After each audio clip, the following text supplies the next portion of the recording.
Welcome to the Ari Hoffman Show on Talk Radio 570 KVI, your home for the politically homeless, streaming live at KVI.com and the KVI app. If you want to be part of the most dangerous show on the airwaves, call or text the KVI studio line at 206-421-5757. That's 206-421-5757. Coming up this hour, we went to visit McStabby's and survived to tell the tale. Give you all the details, but before we get to any of that, got a story you're not going to get anywhere else.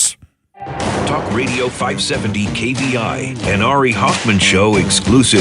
I got a treasure trove of documents and a public disclosure request about why Starbucks left Seattle, why Starbucks is moving to Nashville, and how much they dislike Democrat policies.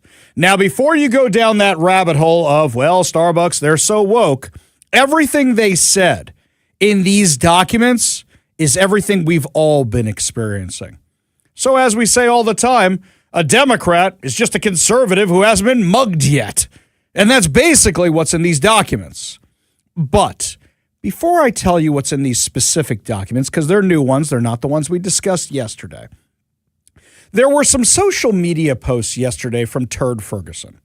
Turd Ferguson starts talking about how wonderful Washington State is and how high we're ranked according to CNBC. The Seattle Times jumps right on this, as do all the Democrats talking about, see, people like Ari Hoffman are completely full of crap. Our state's wonderful. Our state's awesome. Businesses love our states. From the Seattle Times, CNBC, ranked Washington as the 11th best state in the nation for business, despite some business giants recently decrying its lack of business friendliness. So forget the Seattle Times because it's just parroting the BS from CNBC. I looked at the methodology. How do you arrive at that when you have a 37% office vacancy rate? How do you arrive at that when businesses are fleeing the state? How do you arrive at that when businesses aren't opening in the state? How do you arrive at that where for the first time in our state's history, you have a net negative migration out of the state? Interesting that CNBC actually put their methodology on here. Would you like to know their very, very, very, very, very scientific methodology that they used for the survey? It almost reminds me of the methodology used to say, stay home, stop the spread, wear a mask, stop the spread, 6 feet of social distancing, completely made up. Quote, our methodology assigns a weight to each category based on how frequently the states cite it as a selling point. The idea is to measure the states based on the criteria they use to pitch themselves to businesses. So what you're saying is Turd Ferguson going out there and going, we're great for business. And because he has to do it all the time, because businesses are fleeing, because Turd Ferguson posts that in every social media post, we're good for business. Now, CNBC got shredded because what were the worst places for business? Amazingly, almost every single one of them. Oh, wait, every single one of them is a red state. Tennessee, Texas, Indiana, Louisiana, Georgia, Utah, Missouri, Alabama, Oklahoma, and Arkansas are all the places that are conservative. Yeah, that's why. It's because they're bad for business, which is why all those places from Texas, from California, are moving to Texas, right? That's why all these businesses like Starbucks are leaving Washington for Nashville, Tennessee. So tell me again, oh, wait, you guys just did this to try and say red states are bad for business, blue states good for business. No methodology aside from how they sell themselves. And here's the thing. Does Florida have to sell itself? They got a great spokesperson in Ron DeSantis, but he doesn't have to sell himself. He spends his time talking about the things that they fixed in the state and how they're trying to repeal an income tax. What does Greg Abbott talk about in Texas?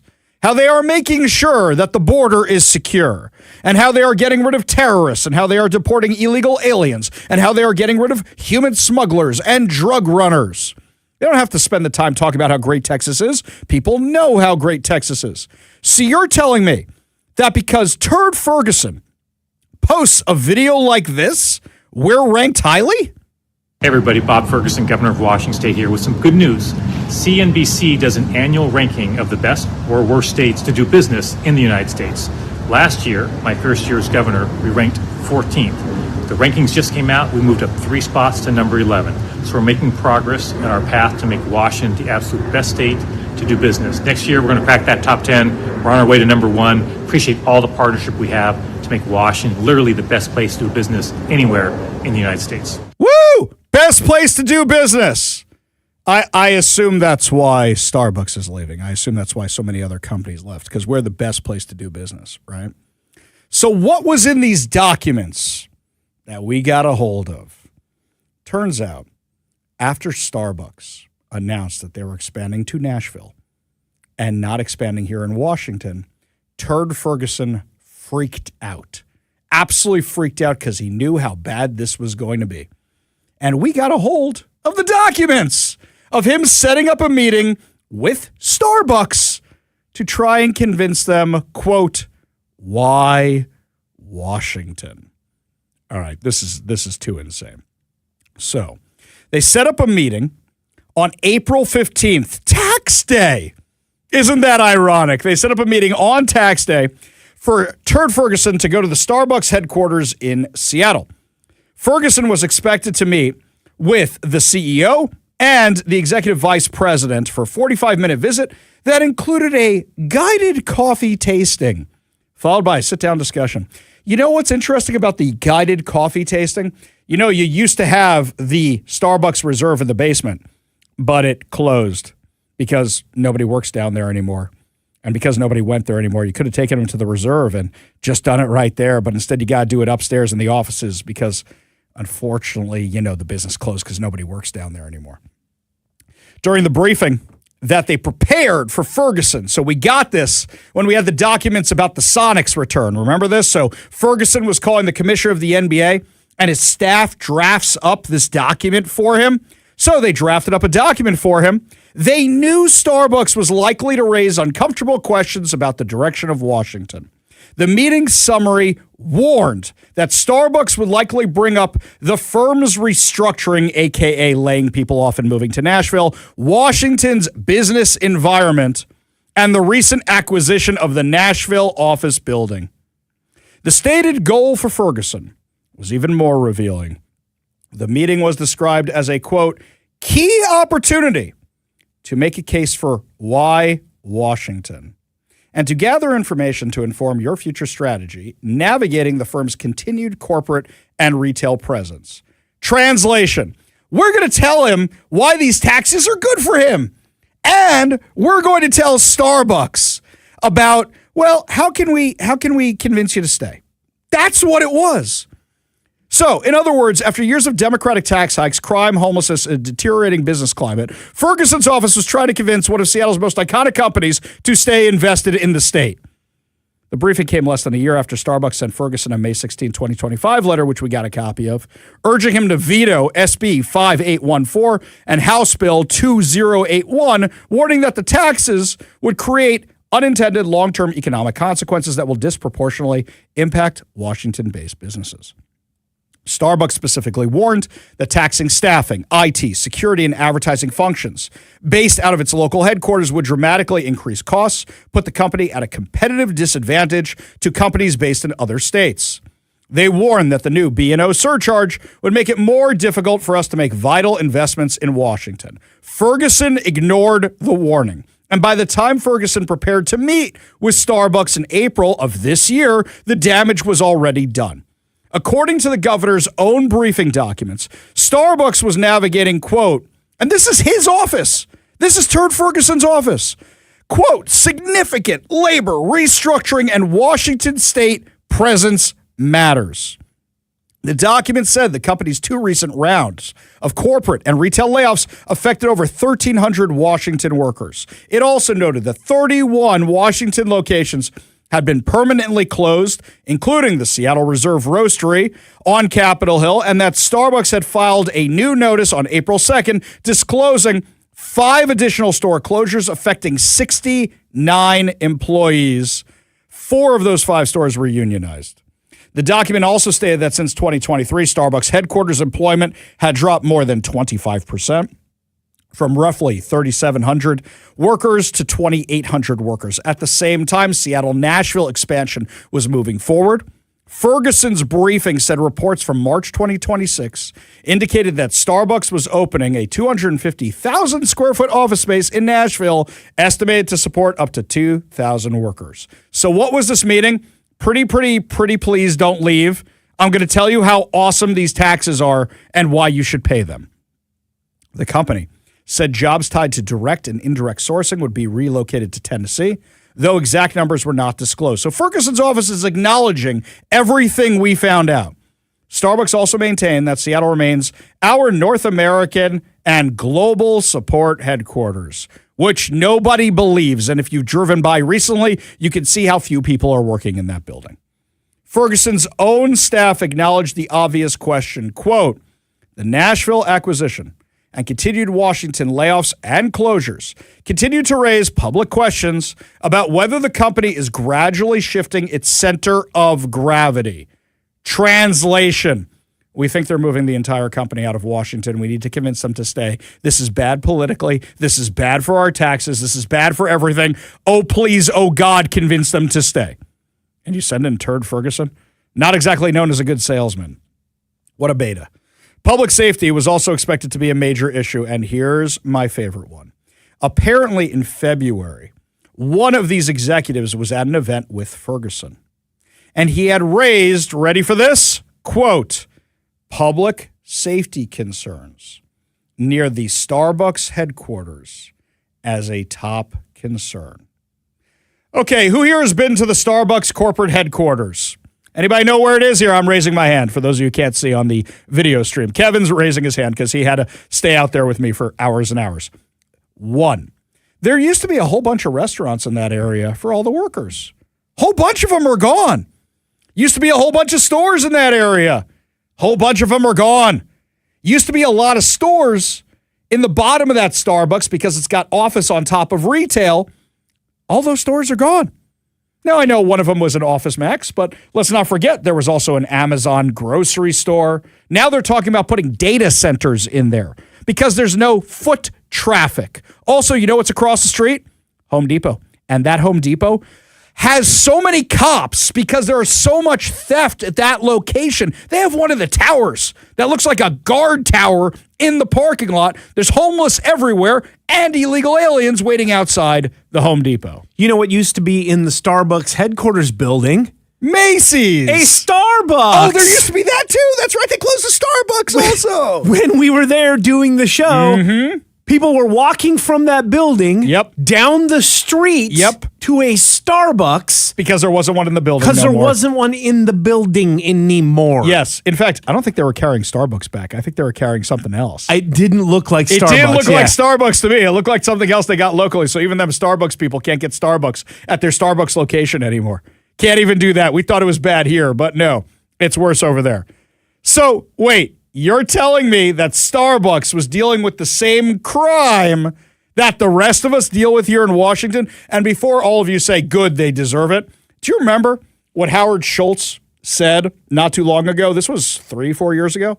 He was back as the CEO of Starbucks, and he gave a whole in-house briefing about how his employees were dealing with crime, and they were going to have to start closing stores in high-crime locations, and a lot of them were here in Seattle. A lot of them were in Los Angeles. A lot of them were in blue cities. So, here's my favorite part. Kevin, when we have a crime, we call the Seattle Police Department, right? If you're an unincorporated King County or Burien or one of the places that farms their police out to King County, you call the King County Sheriff. But when you dial 911, it's either Seattle Police or King County Sheriffs that's showing up to help you out, right? It's not the Washington State Patrol.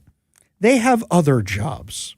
The briefing acknowledged that the issue, aka the crime, was largely controlled by the city of Seattle and King County, but said, quote, there may be an opportunity through the state patrol to coordinate better on public safety issues in that area. So, to keep Starbucks you were going to offer to send in the Washington State Patrol to patrol Seattle, specifically SoDo, because Seattle and King County do such a terrible job patrolling that area and such a terrible job dealing with crime in that area. Wait a second. I thought policing didn't solve anything. I thought sending in cops didn't solve anything. Ferguson was really, really quiet during that whole defunding movement. Didn't say anything for it. Didn't say anything against it because he was worried about losing an election. The briefing also warned that Starbucks may raise concerns about the overall business environment in Washington, specifically citing the impact of the 2025 tax package and Ferguson's new, wait for it, millionaire's tax, a.k.a. the income tax, because they knew it was going to affect everybody. Quote, for the millionaire's tax, his concerns are more likely to be directed at retaining executive talent in the state. Oh, you mean when you tax jobs, they leave the state? Okay. Now, these are the worst talking points he was given in response. He should fire his entire staff. He should fire them. Ready for this? Ferguson's proposed talking points were to compare his governing agenda to Starbucks's back to Starbucks turnaround strategy. Similar to your work bringing Starbucks back to basics, my focus is getting Washington back to delivering excellent core public services like schools, roads, and bridges, promoting good government. Oh, I'm sorry. Did they say promoting good governance? Are you kidding me with this? And emphasizing what continues to make Washington a unique magnet for attracting elite talent and innovation and excellent quality of life in a welcoming and beautiful place. That's what you came up with. That's what you came up with. We're going to tax your money. We're going to take all that money and we're going to spend it making things better here in Washington State. How does that sound to you? Does that sound good? Not, we'll make some carve-outs. Not, you're right, it's too much taxes. Maybe we'll cut some spending. No, instead it was, well, we're going to take your money and we're not going to do anything about that. We're going to take your money and we're going to spend it efficiently because we're good at good governance. Hey, how are the roads in the state? Hey, how are the parks in the state? How's anything in this state? That was your pitch? That's your pitch. We're not going to do anything about the taxes. We're going to keep them just as is. That was Bob Ferguson's wind-up and the pitch. Worst salesman ever. It's no wonder that Starbucks left. But it also shows something else. This decline that you're seeing here in Washington, this overtaxing, the companies moving out, it's 100% intentional. Because they think they know better. They think we can do with their money better than they ever could. We want that corporate money. We want everybody's money, and we can do better. So one of two things is either happening here. One, it's intentional because they want everybody reliant on the government for everything and they want full socialism. Or two, they want as much of your money as they can get because they know how to spend it better than you. Or option C, it's both. But either way, you are looking at a system that is designed for decline. It is not a bug. It is a feature. They want to destroy the businesses. Here you have a Seattle cornerstone, a Washington cornerstone. What are we known for if you don't know anything else aside from Nirvana? Nirvana, Starbucks. That's what you know. They're about to leave. It was going to be a huge PR disaster for them. And they wouldn't back off the taxes. They are gung-ho, full speed ahead on this plan to destroy Washington's economy. And whether that's because they think they can spend their money better than you, or whether that's because they want this socialist utopia, either way it is intentional. Either way it is by design. And in fact, I just got some new documents today that Starbucks wasn't the only company warning them about this. Other tech companies like T-Mobile and so many others were saying the exact same thing. So what's the next shoe that's going to drop? Who's the next company that's going to move out? So you can tout all the surveys from CNBC that you want. It don't make it true. In fact, even CNBC admits that there is no data whatsoever behind their BS survey. Speaking of BS, by the way, they keep saying how great and safe Seattle is. Well, Kevin and I went to go check out McStabby's earlier today. We'll tell you about how we survived when we come back. You're listening to the Ari Hoffman Show on Talk Radio 570 KVI.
So we've been talking about going to visit McStabby's, the McDonald's on the corner of 3rd between Pike and Pine, for probably since the World Cup ended last week, probably since Tuesday or Wednesday.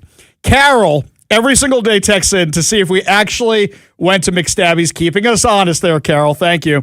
And today, we actually went, and we can give you a full report. Now, Kevin, check me if I'm exaggerating or lying about anything that happened. So, we take the Dodge Charger I got from my friends down at Renton Chrysler Dodge Jeep Ram, drive on down there, find a parking space, and I definitely pulled a New Yorker, stopping traffic to back into a parking space, and it was an ugly parking job, but I got that space and blocked up traffic on 2nd Avenue. We're right so far. This all happened. That is correct. Okay. So, what happens? We walk over to McStabby's, and the first thing I notice is how many empty storefronts there are. It's all been covered over for the most part with this signage, so it doesn't look empty. It just looks decorated, but it's empty down there. There are a couple of things there, but that's it. I would say the signage is to help not make it look empty, but also to put wood over the glass. That's right. Because it wasn't just one of those window clings that show you like the available office space. It was like boards. Yes, to cover up, because each of those windows is a minimum of $10,000. So the wood is there, but it's painted nicely, so you don't really realize why it's there. We walk to McStabby's, and all the drug addicts are gone. And I'm kind of skeptical because I felt like an idiot because yesterday I said on air, I drove by and they were all there. There are, however, 2 cops and 3 neon-vested city ambassadors, and the city ambassadors from the Downtown Seattle Association are hosing down the sidewalk, and literally, I kid you not, they have a vat of bleach they are putting on the sidewalk. Kevin, check me on any of this. Yeah, I don't know if it was bleach necessarily, but it was a cleaning product of some sort. It looked like bleach to me. But it had one of those chemical cleaners, pleasant smells, like a fake flour of sorts. Because when I walked it back out with my bag of very healthy McDonald's, I walked over the cleaner, and it was like, I guess that smells better than urine, I guess. Now, I can't eat at McDonald's because it's not kosher. I can, however, have a Coke. So I treated Kevin to lunch because Kevin's a nice boss, and from time to time he brings me snacks. And I ordered the Coke, and Kevin's waiting for the food, and I go outside to talk to the cops. These cops made it very, very clear they were not speaking on behalf of the Seattle Police Department. They were just giving their observations.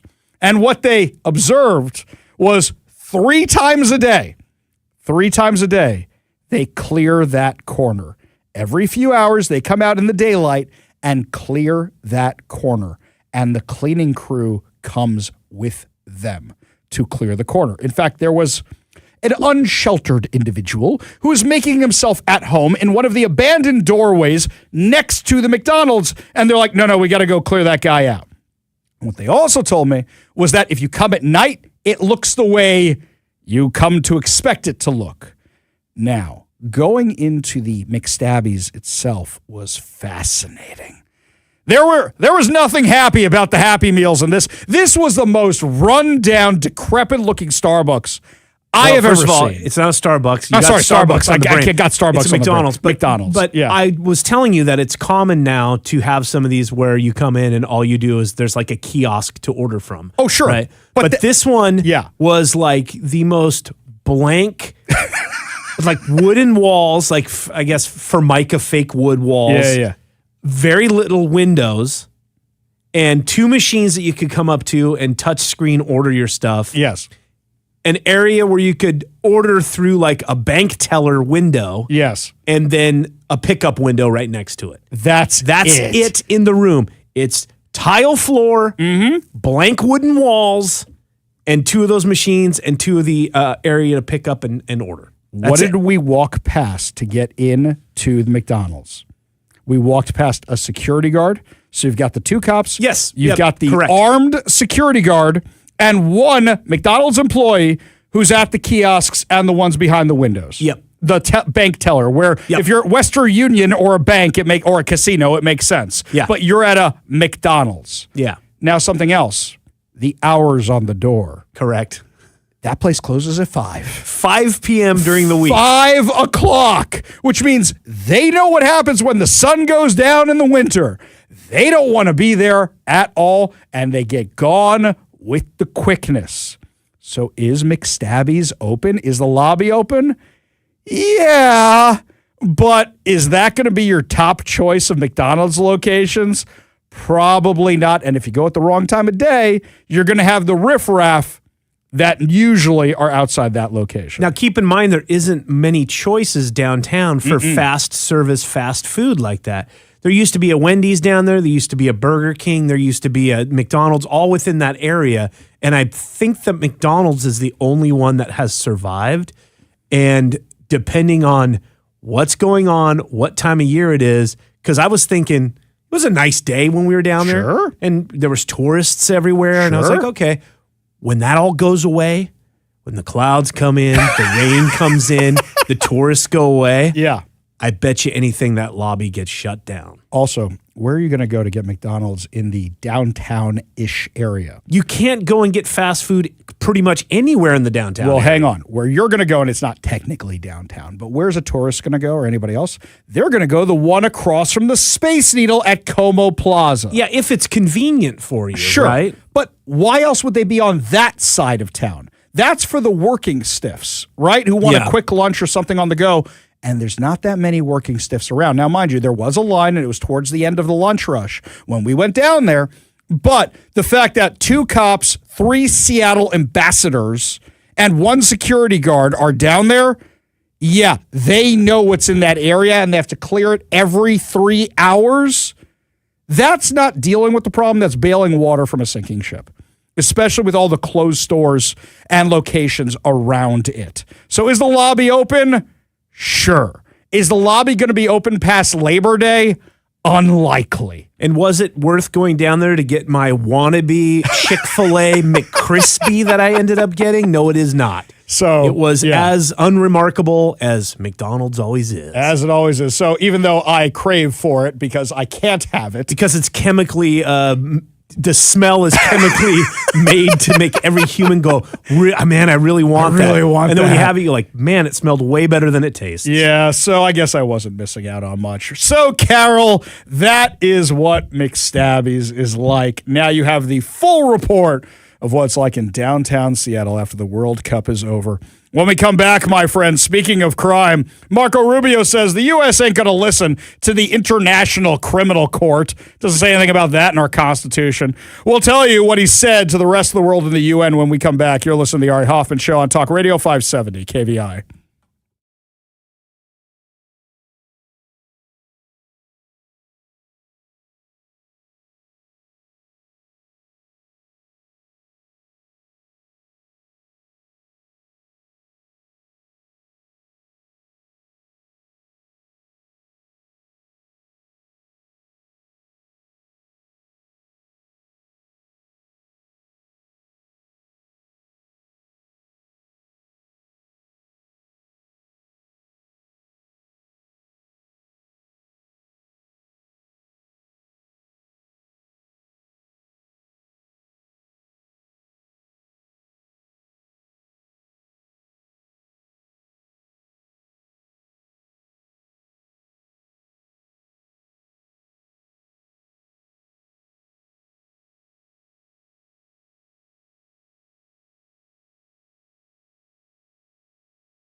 When you talk about slimy and corrupt, we're usually talking about the swamp in Washington, D.C.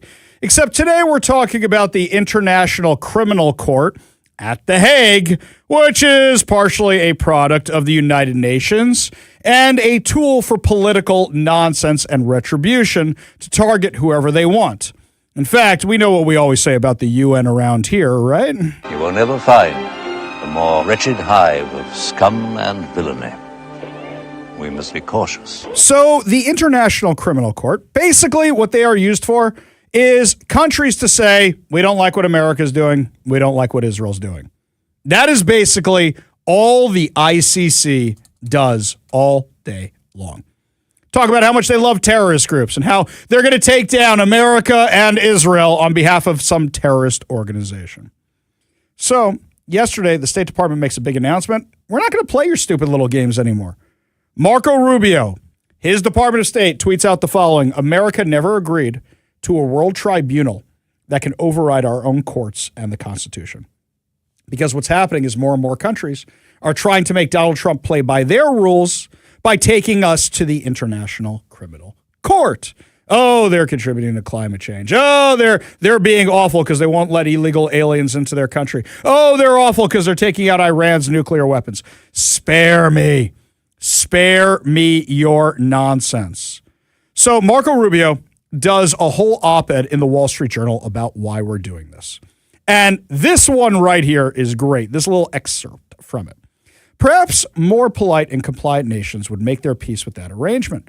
But this is America. Our forefathers fought a revolution against a foreign power, quote, transporting us beyond seas to be tried for pretended offenses, which is exactly what the British used to do.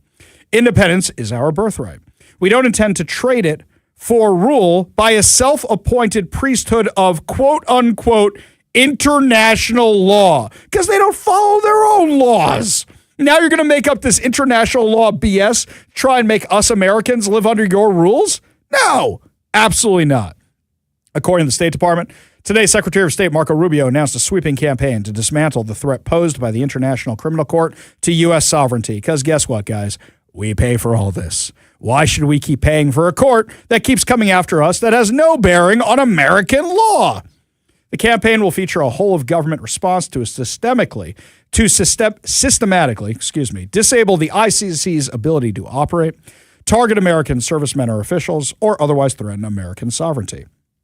The ICC poses an intolerable threat to U.S. sovereignty. It claims the authority to prosecute and even imprison American servicemen and officials operating on behalf of America's national interest. America never signed up for this.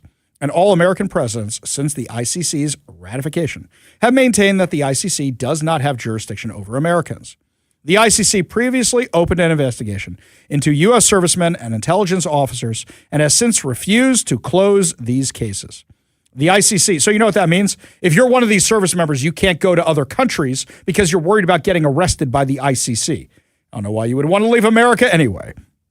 The ICC now seeks to become an unaccountable global arbiter, positioning itself above and beyond the nation state as a supranational enforcement arm of a globalist bureaucracy empowered to persecute American servicemen and officials at will.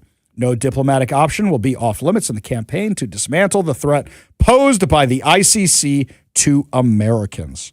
The campaign will feature a wide range of actions intended to ensure that International Criminal Court is incapable of threatening U.S. sovereignty or targeting Americans, including diplomatic calls from the Secretary of State, Deputy Secretary, ambassadors, and other members of senior leadership to foreign nations highlighting the abuses of the ICC and the risks posed to Americans and other nations, urging them to withdraw from the ICC. Nations that partner with American law enforcement and U.S. military, or that enjoy the benefits of U.S. security umbrella, are called upon to reject the ICC's purported authority to prosecute American officials and servicemen, increase scrutiny of nations that refuse to reject the ICC's false authority while relying on U.S. assistance, diplomatic calls urging other nations that, like America, are not party to the Rome Statute, to leverage their diplomatic networks to take similar actions alongside us, visa revocations and travel bans for ICC personnel, increased sanctions against the ICC and affiliated organizations. Boom. Here's something else. Why don't we just say we're just going to defund the UN? I think we could come up with better uses for The Hague. I think we could come up for better uses with the UN. I mean, the UN, we got that one right here. So I got an idea. Why don't we just say we could turn it into a homeless shelter? Or why don't we say we could turn it into a parking garage? Or why don't we say we could turn it into a McDonald's? Or why don't we say we could turn it into the Trump Hotel, Library, and Casino? We could do anything with the UN, and it would be more productive. It would be better off as the Democratic Party headquarters than it would be as what it's doing right now. That's not an easy thing for me to say. Why are we funding the International Criminal Court? Why are we funding the UN? What benefit is there to America or Americans from either of these organizations? Kudos to Marco Rubio. Hope he runs for president.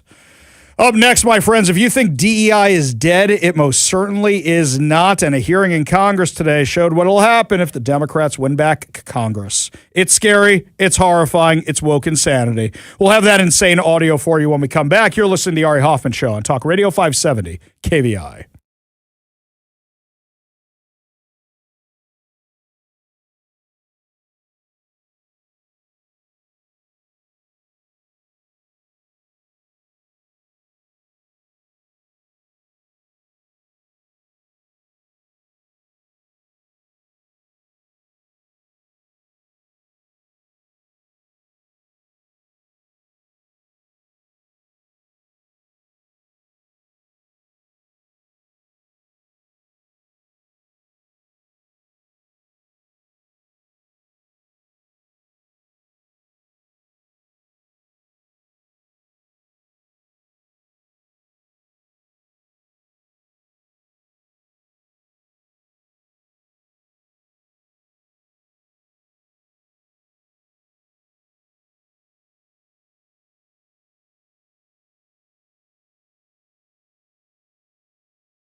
My second son wants to go and be a doctor one day. And I am petrified of which medical school he's going to get into, because are they even going to teach you basic biology? Are they even going to teach you what's a man, what's a woman, or is it going to be woke insanity? When people have up their degrees on their walls, I always question when they went to one of these woke schools if they're actually good at their job, or they're just affirmative action, or they were taught with this nonsense. I don't care about the color of your skin. I care if you are qualified to do surgery. I care if you are qualified to fly an airplane. I care if you are qualified to build a building. That is what I care about. Well, Dr. Sam Hawgood, not very good guy.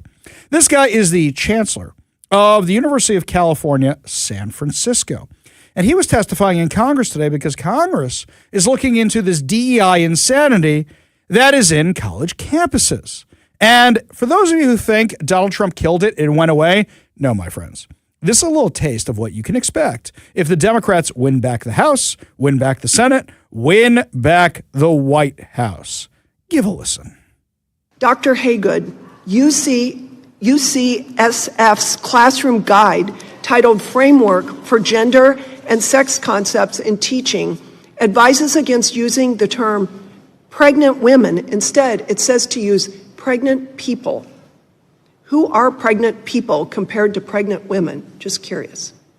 So that is a part of a curriculum to help our students who are facing a wide diversity of patients. Of course, the vast majority of pregnancies are in women, and I have absolutely no problem with using the word pregnant women. I use it myself. Has a non-biological woman ever had a baby?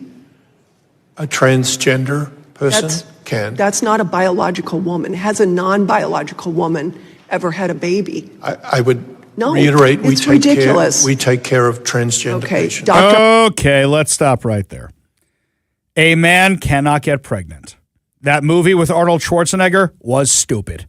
Okay, it's a dumb movie called Junior. Do not watch it. They tried to pitch it as like a Twins sequel. It wasn't. It was bad. It was stupid. So, this guy, who is the chancellor of a medical school in the United States of America, is now saying men can get pregnant. No, they cannot. These are women identifying as men. Oh, wasn't done with the crazy. Give a listen. We have transgender programs for both pediatrics and adults. We do not do surgery under the age of 18. Okay. And we abide by federal and state law, as well as the recommendations of 35 professional associations in North America. Well, then you are ignoring the HHS, you are ignoring the UK, you are ignoring Finland, ignoring Sweden, ignoring... It's not a program that I am an expert in. Okay. But those clinicians that focus on this area are continuously evaluating international literature in this field. But you are involving medical students. I'm sorry, my eyesight is, okay, even with glasses, is not very good. But your transgender clinic does continue to give puberty blockers and wrong sex hormones to children. Correct. Okay, then guess what? You're doing those procedures on kids. That is what is happening at that medical school. Years from now, people will judge us, depending on which direction this country goes in. Either they will say, how come they didn't do more transgender surgeries? Or they will say, how come they were butchering children who had perfectly healthy anatomy? How come they were giving them puberty blockers? This is insane. Europe is already stopping this program. Yet here in the United States, we're still doing it. A man is a man, a woman is a woman, and no matter what you cut off or what you add, it doesn't change your DNA. Up next, your chance to take the trip or keep the cash. And we have a local candidate who said she specifically hid her support of LGBTQ rights because she's worried about Muslims. Give you all details when we come back. You're listening to The Ari Hoffman Show.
Welcome to the Ari Hoffman Show on Talk Radio 570 KVI, your home for the politically homeless. Streaming live at KVI.com and the KVI app. If you want to be part of the most dangerous show on the airwaves, call or text the KVI studio line at 206-421-5757. That's 206-421-5757. Coming up this hour, updates in the case of the teenage wrestler who was allegedly sexually assaulted by a male wrestler in a high school match. But before we get to any of that, my friends, it is your chance to take the trip or keep the cash. That's right, my friends. This week, you have a chance to win a trip on a Mississippi River cruise or get $3,000 in cold, hard cash.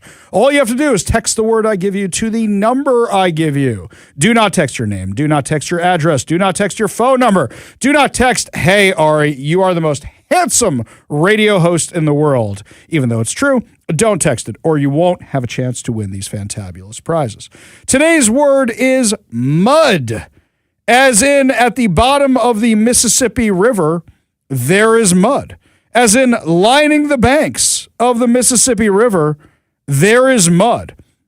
As in, that river cruise is going to churn up mud as it goes down the river. Text the word mud, M-U-D, to 206-421-5757. That's 206-421-5757 for your chance to win. Thank you to our in-house Pink Floyd cover band for joining us every single day to give us the right mood music for your chance to take the trip or keep the cash. Also, a reminder, you only have until 4:30 to text that in. You text it afterwards, and you are not going to be entered to win, and you are going to clog up my text line. So please do that right now. Do not do that later.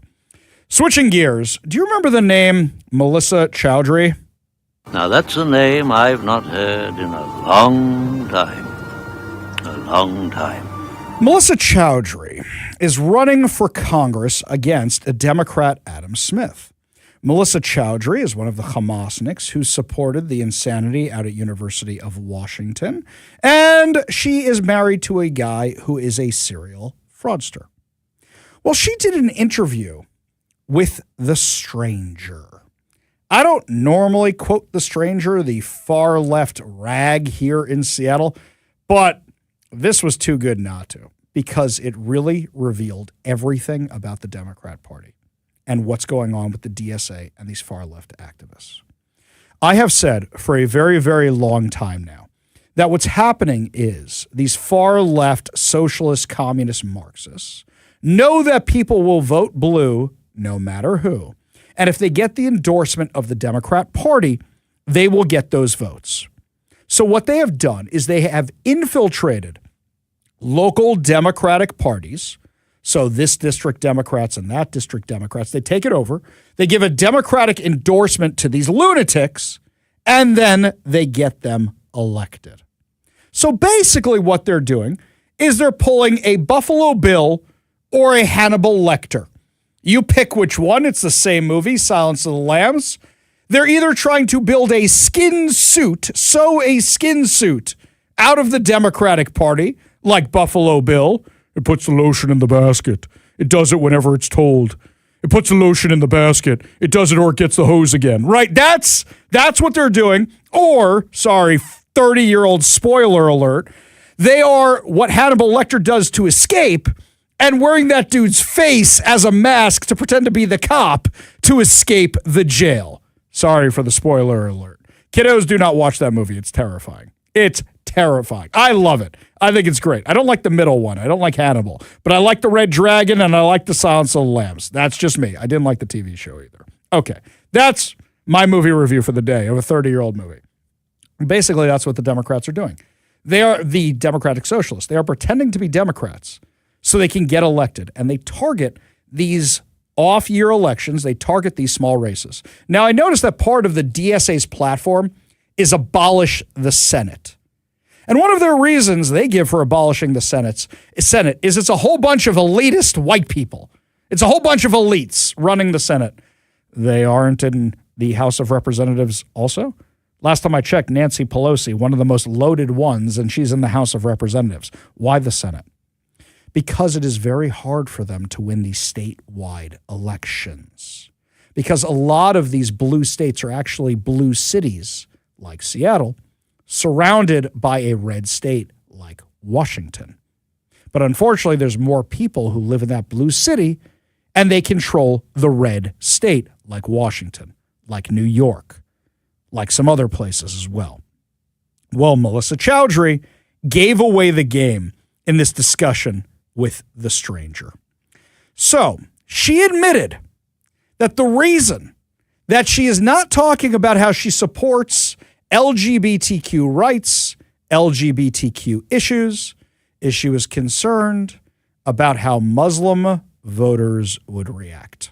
Now, Melissa Chowdhury, I don't know what her maiden name is, but this very, very white lady married a Pakistani man and now wears a full head covering and is not very proficient at it. It keeps falling off, by the way. So I can't tell if it's real or it's virtue signaling, but my guess is she's one of these white progressives who want to show how virtuous she was, so she married this Pakistani man and adopted his politics.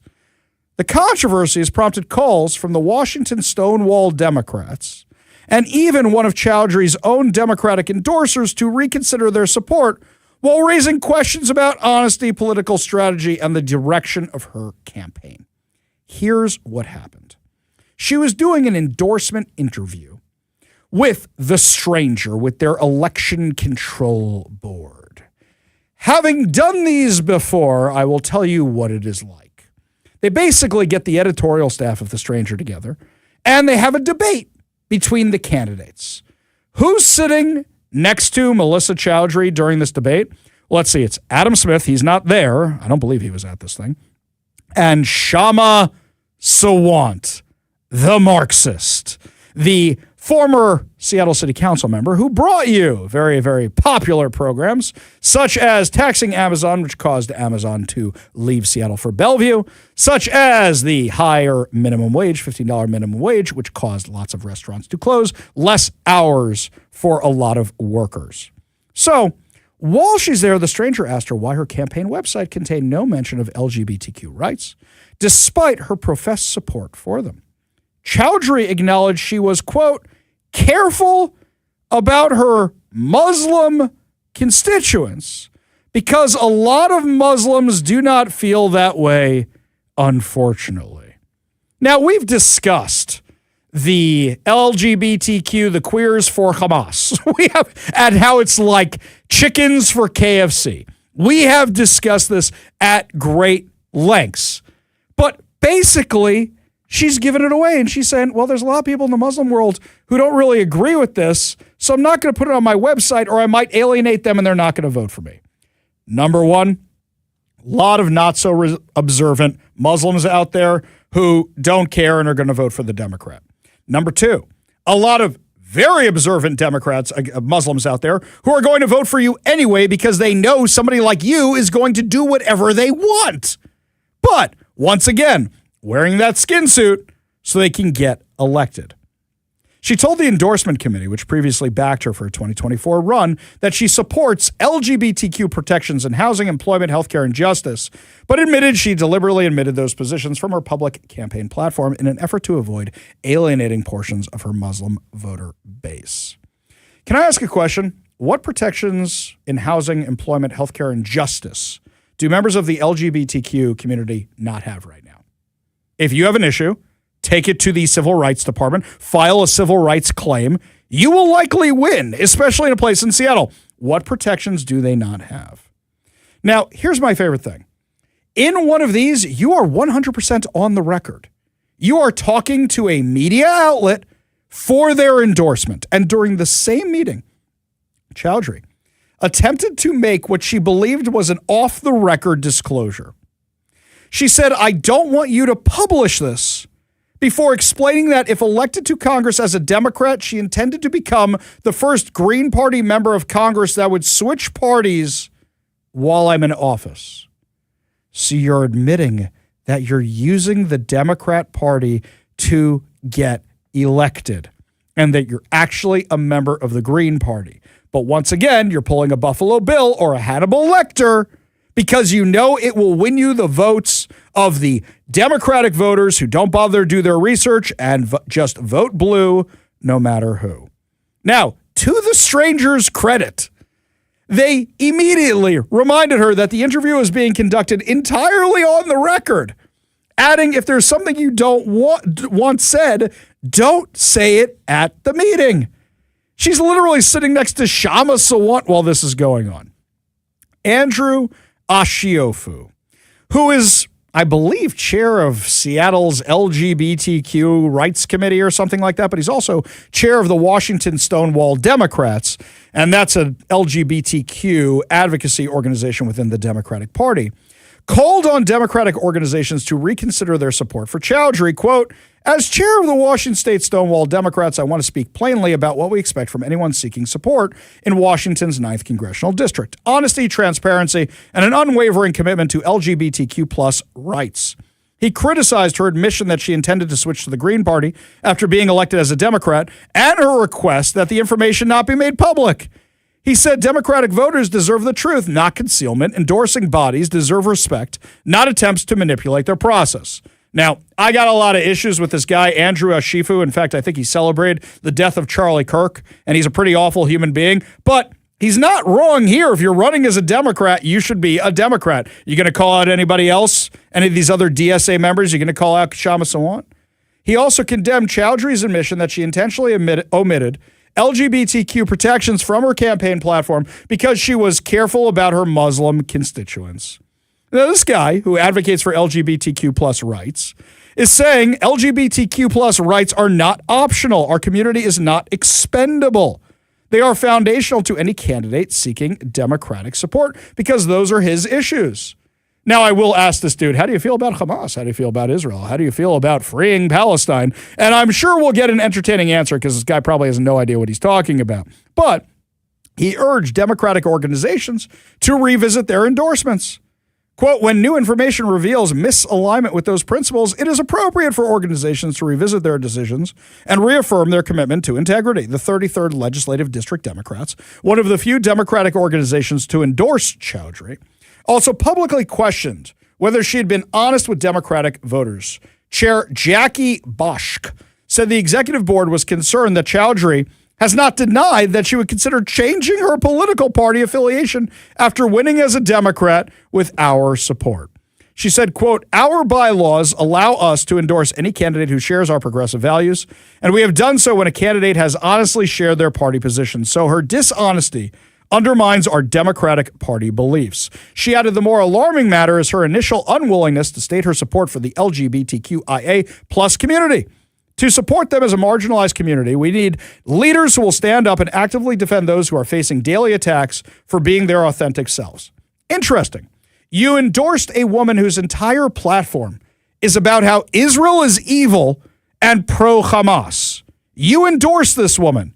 You know what's the only country in the Middle East where members of the LGBTQIA plus community have equal rights? Israel. You know the only one with the Pride Parade? Israel. You know the only one where women are allowed to drive cars? Israel. And yet you guys backed the woman who's anti-Israel. Well done. Although the 33rd District Democrats said their current bylaws do not allow them to revoke an endorsement, Bosch said the executive board has already begun changing those rules because of Chowdhury's case. Based on the situation, others like Graham Plattner of Maine. Oh, that's great. That's great. He's now a verb. He's now an adjective. He's now all the things because he's so terrible. Our executive board found it prudent to immediately start the process to allow us to rescind endorsements in the future. Chowdhury's political profile is largely centered on opposition to Israel rather than district-specific issues. During both her 2024 and 2026 congressional campaigns, because she ran last cycle too, she supported pro-Hamas actions at the University of Washington, including a violent Gaza encampment at the occupation of the school's brand new engineering building, resulting in more than $1 million in damage. She has also aligned herself with activists who have defended Hamas following the October 7th massacre and received endorsements from figures criticized for anti-Semitic rhetoric. Now, you know what'd be really, really fun? You go to all these Democrats that backed her, like Rami Al-Kabra, the deputy mayor of Bothell, and say, hey, you still support this lady because she said no to the LGBTQ rights? Hang on a second. Aren't you a Muslim person? And how do you feel about the LGBTQ rights? Somebody with more time should really go and start asking everybody who endorsed her if they're going to keep the endorsement or rescind the endorsement, and ask if this is blowing up the party. Don't forget her husband, Muhammad Zahid Chowdhury, a convicted fraudster from Pakistan who was arrested by ICE during a scheduled citizenship interview. She has gained some national notoriety for defending this guy. You know what he did? He was a cab driver in Australia. He found a passport in the back of his cab. Rather than returning it, he used it to try and open bank accounts and got convicted for it, then lied on the U.S. immigration application. Have you ever been convicted of a felony somewhere else? Lied about that, then attempted to defraud the U.S. Armed Services and the U.S. government for disability money as well. This is a guy who sometimes is in a wheelchair, sometimes not in a wheelchair. I think it's depending on that. And he's been fighting his deportation for decades now. So, Chowdhury posted a lengthy response, insisting she has long supported LGBTQ plus rights. She claimed to have founded a gay-straight alliance while in high school, having LGBTQ family members and friends, and pledged to protect LGBTQ Americans if elected. Just not if the Muslims ask her not to, right? That's what it is. She argued the endorsement interview had been one of her least proud moments of her campaign and claimed that she was suffering from an inquisition. Well, you never expect the Inquisition. The Inquisition, what a show, the Inquisition. Here we go, we're on a mission. Okay, I don't need to keep doing that, but you all saw the movie, right? Kevin did see the movie? Right, Kevin doesn't like the Mel Brooks stuff. He never saw History of the World. That is truly one of the funniest scenes in any movie ever. So let me make sure I got this right. The gal who supports Hamas says she's suffering from an inquisition. Oh, how 1492 of you.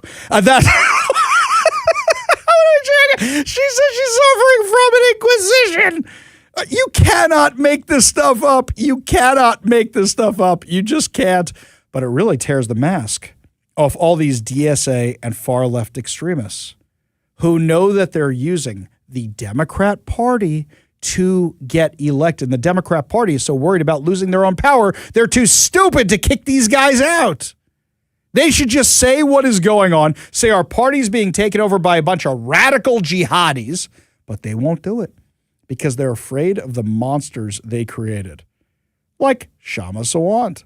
Shama Sawant, she's a Marxist. She doesn't even pretend to be a Democrat, by the way. She left all those Democrat socialist organizations because they're too warm and fuzzy for her. She wants full communism. She wants full jihadism. That's what at least she's honest about it. So, Shama Sawant started sending out texts because she's running for Congress against Adam Smith too. She started sending out texts attacking Israel, attacking AIPAC, demonizing Jews, talking about communism, and she sent them to the Jewish community in Seattle because that's inside the district. How do you think that's going to work out for you? Now, if you got one of these insane texts from Shama Sawant, I know some of you like to respond to these texts. If you got one of these texts and you responded colorfully or funny or something like that, I want you to send it to me, ari@kvi.com. I want you to send me a screenshot. Not if you didn't do it, not what you would say. If you actually responded to one of these texts, I want you to send me a screenshot, ari@kvi.com, and you might be featured over on my social media channels because I would love to read these things on air. I would love to see what you wrote because the way I found out about the story, I didn't get these texts, but a whole bunch of people in my synagogues did, and they were texting me their responses this morning, and they are chef's kiss. They are delicious. And I think you'll enjoy hearing more of them on the air. So if you got one of these texts and you responded to it, please send it over to me. ari@kvi.com. That's ari@kvi.com. Speaking of Democrats pretending to be something they're not, Ro Khanna is getting called out by basically everybody for this fake story he completely created about being detained in Israel, which clearly didn't happen, even according to his own video. I guess you want to be a Democrat, you just say you hate Israel, and boom, you can run for president. Give you all details when we come back. You're listening to the Ari Hoffman Show on Talk Radio 570 KVI.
Welcome back to the Ari Hoffman Show. Just a reminder, sign up to become a KVI insider over at KVI.com. That way you find out about events, contests, plus also reminder to subscribe to our podcast on whatever your preferred podcast platform is. More drama surrounding Ro Khanna, the socialist who is worth $400 million. That Ro Khanna, the congressman from California, who wants to be president of the United States. So he sees which way the wind is blowing. And this is a guy who says, I want to be president of the United States. And the only way I'm going to get the Democratic nomination is to be the most anti-Israel, anti-Semitic person ever. Now, Ro Khanna has another problem. Ro Khanna was the #1 backer of Graham Plattner, the Nazi tattoo sporting alleged rapist who was running on the Democratic ticket to be the senator from Maine and had to quit the race in disgrace. So he needs something to distract. So what does he do? He goes to Israel, tries to pick a fight with the IDF, and hopes that the cliques will carry him forward as an anti-Israel lunatic so he can run to become Democratic presidential nominee. There are so many things that say so much about the Democratic Party here, but there's also a lot of things that say so much about Ro Khanna here. Now, we discussed the story yesterday, but more and more has come out debunking this. I want to give you a comparison about what he did. So if an official from, let's say, England, the UK, friendly nation with the United States, flew to the US, did not coordinate with the State Department, and then demanded to get a tour of a U.S. military base or tried to get into a U.S. military base, what would happen? If an official from Germany, which we have really good relationships with right now, if an official from Germany flew to the U.S., and then tried to get into an ICE facility, what would happen? What would happen? They would be stopped. Their identity would be verified, and then they would be told, no, thank you. Now, what's interesting is Ro Khanna was trying to get into an area that is currently being patrolled and monitored by the Israeli Defense Forces. He tried to get into that area. They held up his car for about 90 minutes because guess what? He was with a quote-unquote journalist who actually is a shill for anti-Israel groups but works for the New York Times, so that tracks. Somebody who is known to them, and this guy's claiming to be a congressman, and they had no idea that he was coming because guess what? They hadn't coordinated with Israel. They hadn't coordinated with the U.S. Embassy. They hadn't coordinated with the Israeli Embassy. They hadn't coordinated with the Israeli State Department, hadn't coordinated with anybody, and just showed up. What do you think would happen if I show up at an ICE facility and I said, hey, I'm Ari Hoffman from Talk Radio 570 KVI. Can I come in? They would say not just no, but hell no. I have to coordinate through our ICE contacts in order to get permission to enter those facilities. What if I decide to try and go to Fort Lewis? What if I decide to try and get on base without permission? Let me tell you, I ran a youth trip there. I had to get orders for those kids to be on base. It was a whole to-do. I know what would happen. I had to go through, guess what? The U.S. military to get there. So Ro Khanna invents this whole story about being detained, but it turns out he was offered to coordinate through Israel. He was offered to coordinate through the U.S. State Department. He declined both of those because he wanted the fight. That's what he wanted. Now we have exclusive audio of what this was like with Ro Khanna trying to get into the spot. This Graham thing is a total disaster. It's killing my image. We need to do something about this. I got it. We go to Palestine. Everyone hates Israel right now. It'll be perfect. Real talk, do you think it's too much if I announce my presidential run when we're in Gaza? Feels a bit random, don't you think? I think Gen Z is going to eat it up. Sir, should we let the Israeli government know we're here? Are you kidding me? Absolutely not. We have to catch them off guard. That's the whole point, you idiot. Wait, why are there mansions everywhere? Where's the rubble? Where's the rubble? Are you sure this is Palestine? Sir, the Israeli ambassador's office just reached out. They offered to set you up with some October 7 survivors while you're here. Ignore those losers. Nobody cares about Israelis. We're here for a photo op at the Palestinian border to make Israel look bad. Wait, are those settlers with the soldiers? Pull over there. Let's see if we can get detained. Hi, sorry to stop you. Can I ask where you're headed? This isn't really an area you can drive through freely. Am I being detained? No? Can we get some of the male soldiers to come detain us instead? These women are all way too hot. Nobody's gonna believe I was scared of her. I need more shots of people suffering. Do we feel like we have enough B-roll? Okay, great. Let's get out of this shithole already. Is this really how Israel should be treating potential long-shot presidents? So, that one right there. Sorry about that. That one right there. This guy, Ro Khanna. We know that's fake. We know that's parody. But Ro Khanna, trying to get into Israel when, guess what? He didn't have permission from anybody, now is being debunked by the ambassador for the U.S., Mike Huckabee, is saying absolutely not. You've got the Israel ambassador to the U.S. saying, Yechiel Leiter, who's saying, yeah, we offered to coordinate with this guy, and you know what? He didn't want to have anything to do with us. He didn't want to meet with the October 7th hostages. He didn't want to actually get permission to go into these areas, which we would have granted. Oh, and here's the other thing. He was allowed to go in, and then he tries filming a video about the suffering Palestinians, and guess what? He was in front of a giant mansion while doing that. His entire story has been completely debunked. But this is the new Democrat Party. To go forward and claim that you hate the Jews, that you hate Israel, and then guess what? They might elect you to office. That's what he's hoping for. Then you might get their endorsement. This is the Democrat Party. Liars who then say whatever they can to prove to the far left how radical they are.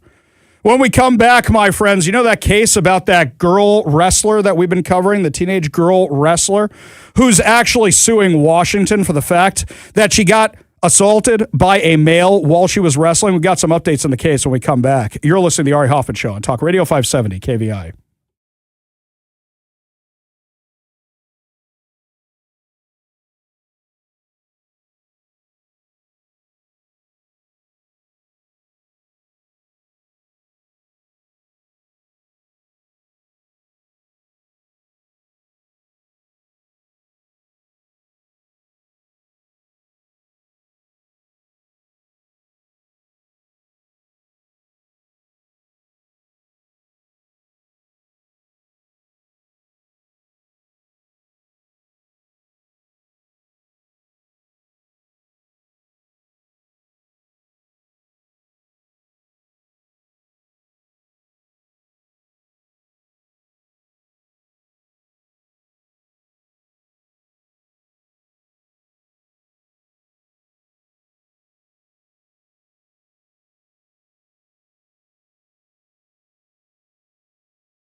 We've been covering the case of Callie Keeler and her mother, Stephanie Brown. You might remember Callie Keeler. She is the wrestler right here in Washington who got unknowingly paired up with a male competitor and in the process allegedly got sexually assaulted while on the mat. And while we've been covering what's been happening to her and the legal actions about it, now her lawyers from the Alliance Defending Freedom is trying to make sure that not only do boys stay out of girls' sports, but also parents are informed of what's going on with their students, which lines up with a couple of initiatives that we've been talking about here on the show. Joining us now to discuss from the Alliance Defending Freedom, Senior Counsel Kate Anderson. Thank you so much for being with us today. Thanks for having me on the show. Such a pleasure. I wish it was under better circumstances. So tell us exactly what this motion does. Yeah, well, what happened to Callie Keeler shouldn't happen to any girl. As you said, she was matched against a male athlete, instructed by her coaches to go onto the mat, and she had no idea, and neither did her mother. She was then sexually assaulted, and there's been issues with the investigation since, and the school in particular has let Callie and her mom know that if Callie returns to wrestling, they will not promise her that she won't be matched against a male athlete again, despite what has happened to her. And so that's the heart of our motion. We've gone to the court. We filed a case against the school district and the number of officials involved in this and the policies all the way up to the state level. But the issue is that Callie cannot continue wrestling. This is a girl who's been wrestling since she was 4, and she loves it. But she cannot wrestle without risking this happening to her again. So we've asked the court to step in early and make sure that she can continue wrestling, and that the school is required to not match her against a male athlete while this case is going forward. And if they cannot do that for some reason based on the bracketing in a wrestling match, they need to let her mother know so her mother can exercise her parental rights to keep her daughter safe. So that's the part that I think is the strongest point. At least let the parent know. Okay, if we have this dumb law in place that puts girls at risk, at least people should be able to have the opt-out. But they're not even giving her that, right? Absolutely. And that feels like the bare minimum that needs to happen. But the school district's decision not to let Callie's mom, Stephanie, know meant that Stephanie let her daughter go out on the mat, not knowing she was wrestling a male athlete. Stephanie objects to that for many reasons, including just the difference in size and strength of men, as well as how physical and personal wrestling can be. She had no idea something like this could happen, and yet now the school district not only didn't inform her on the front end, but now is telling her the same situation will happen again if her daughter wrestles. That's crazy. We're talking with Senior Counsel Kate Anderson from the Alliance Defending Freedom. And something that gets me as a parent is her mom was filming this wrestling match while this was happening. And you see the look on her daughter's face. But from a parent's perspective, you don't know what's going on. Is the kid just losing? Is the kid just freaking out? But there's some genuine concern there. And as a parent, you don't know what's going on. You're just cheering on your kid. So seeing that video again must be horrifying for her mother, now knowing what was happening at that time, and the fact that it could, God forbid, happen again because the school, which wouldn't investigate it in the first place until the media got involved, is now not going to tell her if her daughter's going head-to-head with a boy. The whole thing is heartbreaking for this entire family. And as you said, like, this is going on. It never occurred to Stephanie or to her daughter, Callie, that this was even a possibility that she would be matched against a male wrestler. So when this is going on in real time, that was not even a thought in their head that this could happen, which is why it's so important that parents know about these policies, that school districts disclose these things to parents so that they can make the decision that's best for their child and protect their safety and privacy. Just to play devil's advocate for a minute, because we are the most pro-devil show on the airwaves, regarding this, doesn't it seem like some people might make the argument that it's superseding the law, it's superseding the voters who have these two things on the initiative beforehand, and it's trying to create new law through the courts? Yes, the courts make these kinds of laws all the time, and they enforce the law all the time. The Supreme Court just weighed in on this issue of women's sports, saying that states may protect women athletes in their sports and in their locker rooms. Callie's case brings forward the issue of must they inform parents and students so that they can make the best decision possible for them, and they can do that in a way that protects everybody's privacy and everyone's safety. Well, Kate, we really appreciate you joining us today. We appreciate what you and the Alliance Defending Freedom are doing, especially as a parent whose daughter is competing in sports this year for the first time.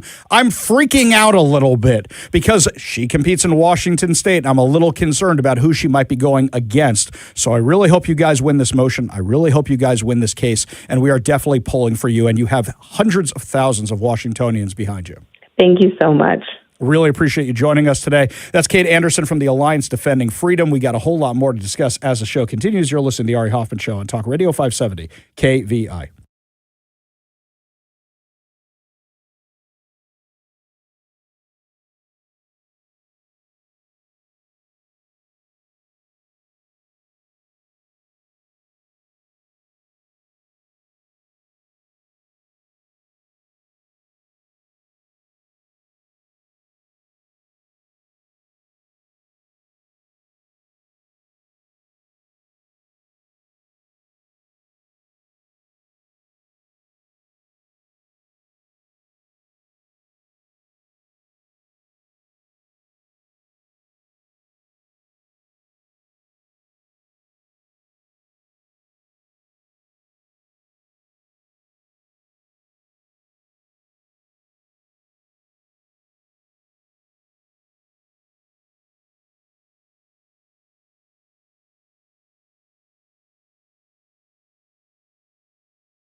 Anytime Democrats talk about climate change, they make it sound like the world's ending.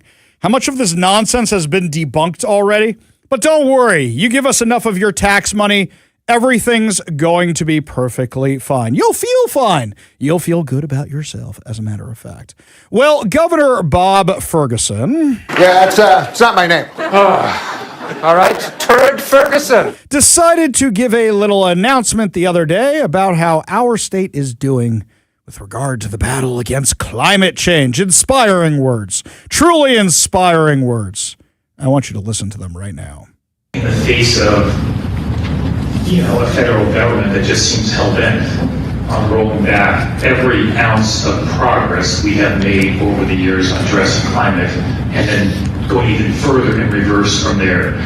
The good news is Washington State and the city of Seattle, in the face of that, we're not just throwing up our hands and saying nothing we can do, quite the opposite. That more and more our state is viewed as a national leader on moving forward, despite what we're seeing at the federal level. As discouraging as things are in Washington, D.C., that is not stopping us. It's not stopping you. That's why you're all in this room. People look to Washington State as an inspiration of these issues, and that's largely due to all the work that so many of you are engaged in. So I just want to wrap up by saying thanks. It's inspiring to be governor of a state where you have a room full of people like this on a beautiful day. This is what they want to talk about. This is what they want to do. This is how they want to change the world. So thanks so much for your support. Really appreciate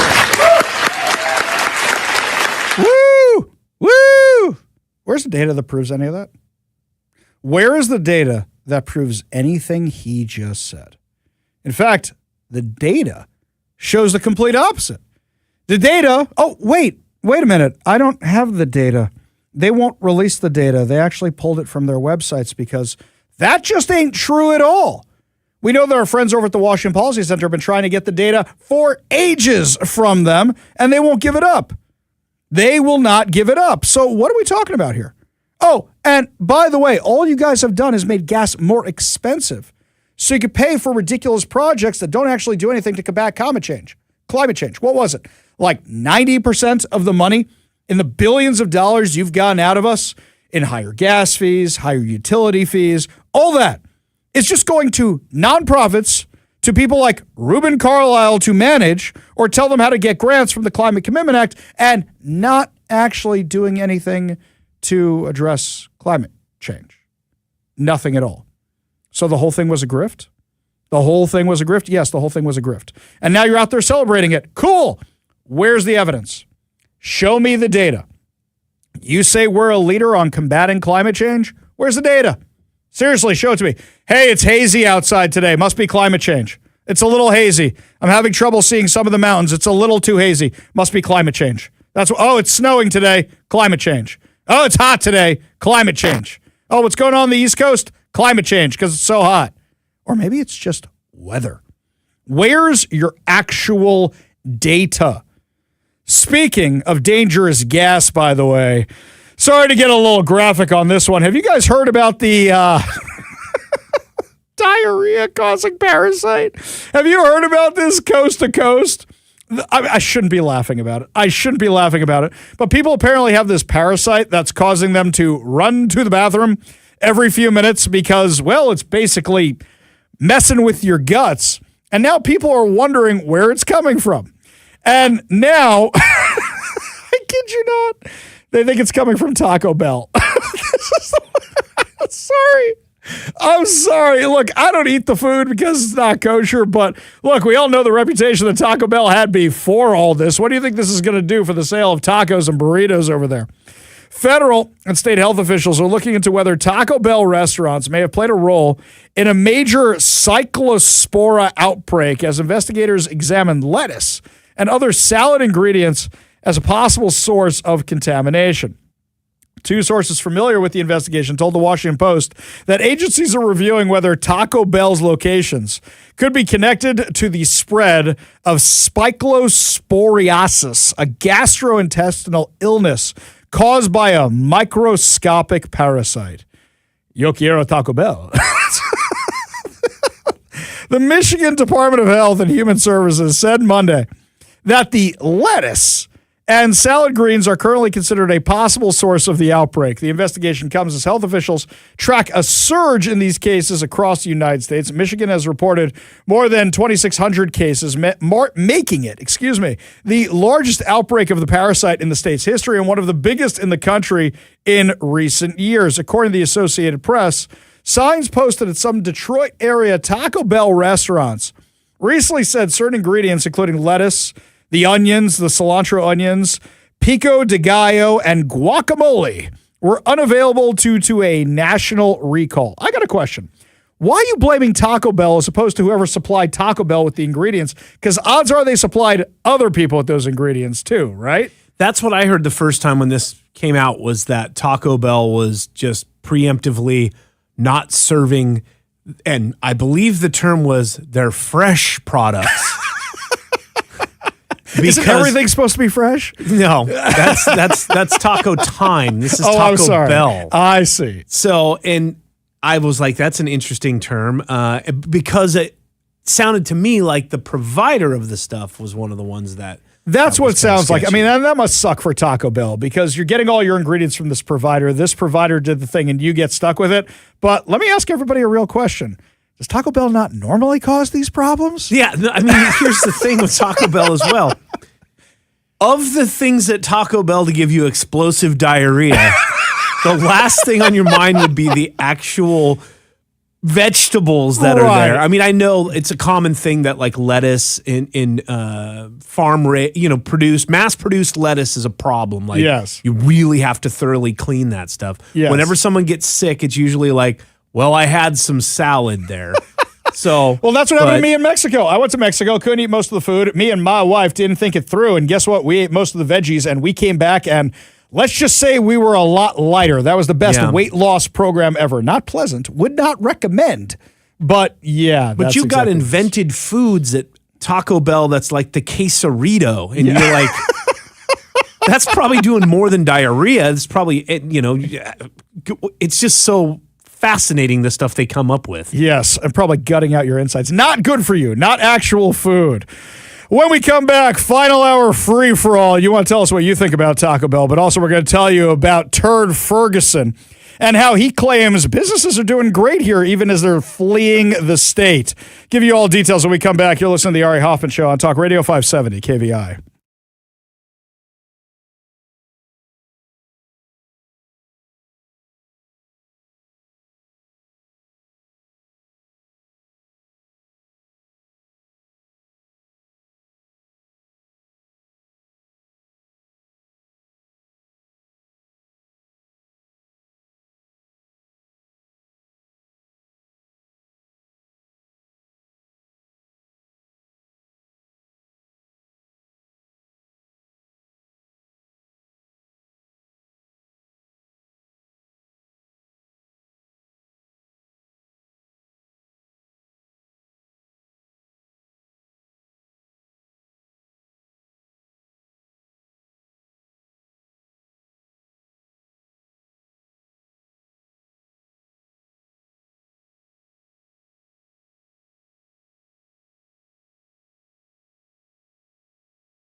Welcome to the Ari Hoffman Show's final hour free for all. Your calls, your texts, your thoughts, your stories, streaming live at KVI.com and the KVI app. If you want to be part of the most dangerous show on the airwaves, call or text the KVI studio line at 206-421-5757. That's 206-421-5757. Coming up this hour, if you think DEI is dead, you are wrong, my friends. It's about to come back with a vengeance. But before we get to any of that, you guys are funny on the text line. You guys are funny today.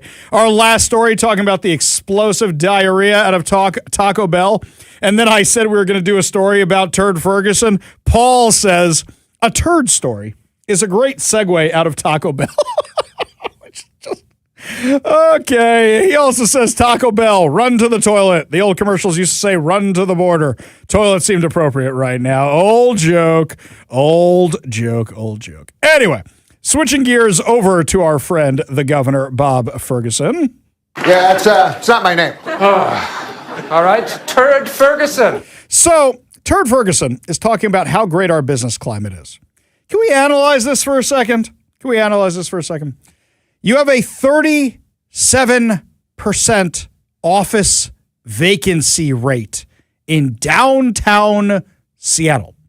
Those businesses are either moving out of Seattle or more often, moving out of Washington state entirely.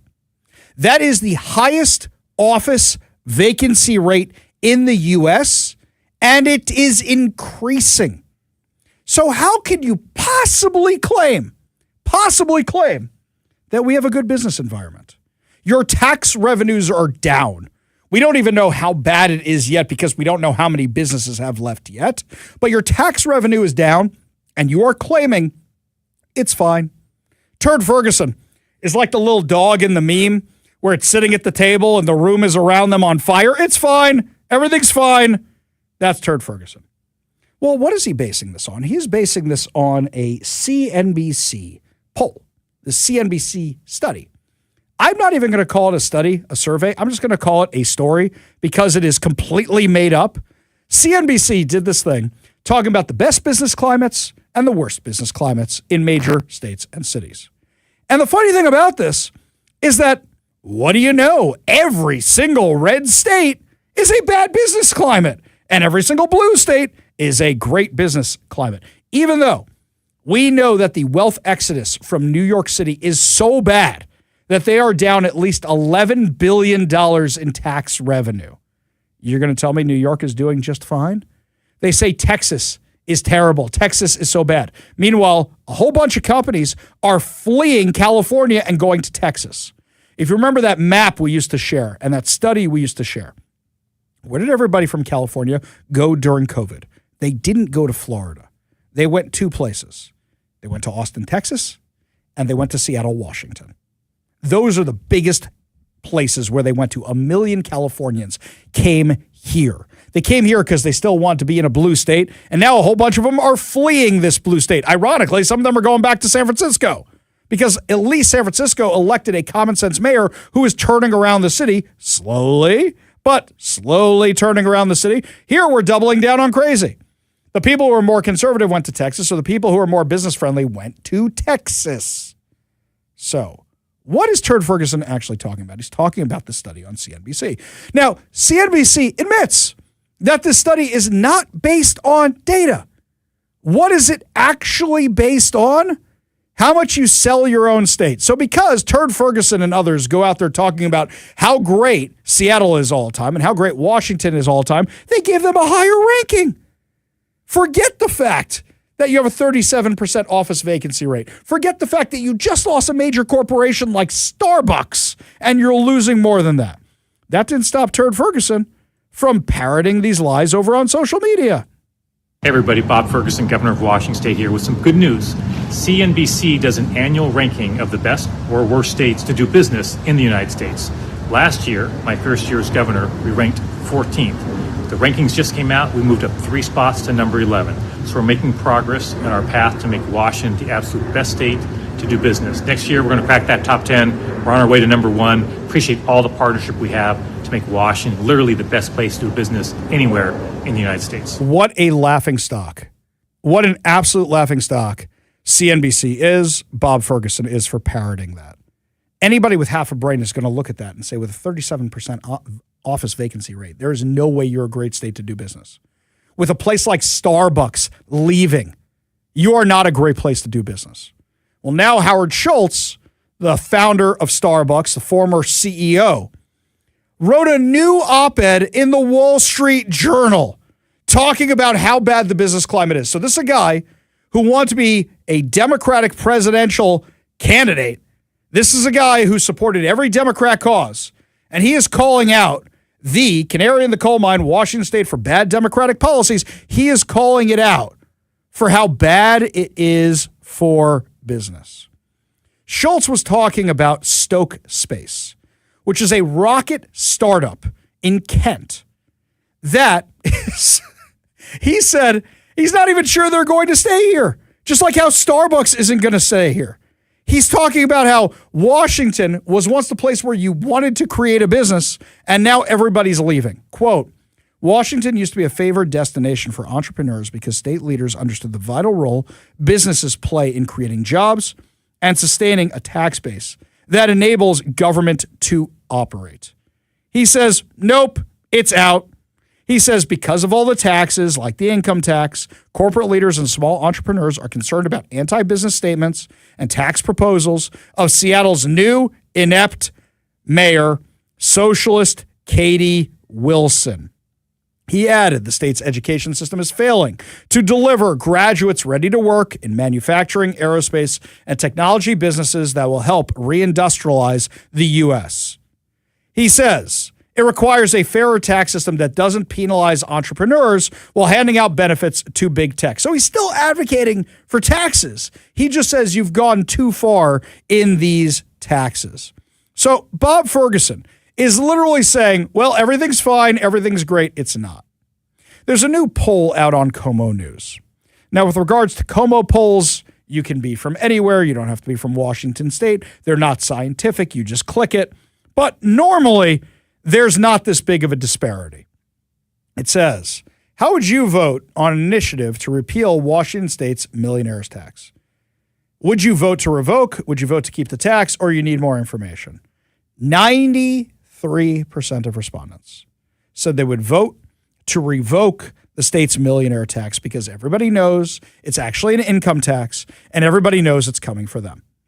So to try and reframe it as the millionaire tax, the Democrats are trotting out all their talking points and many media outlets are picking it up.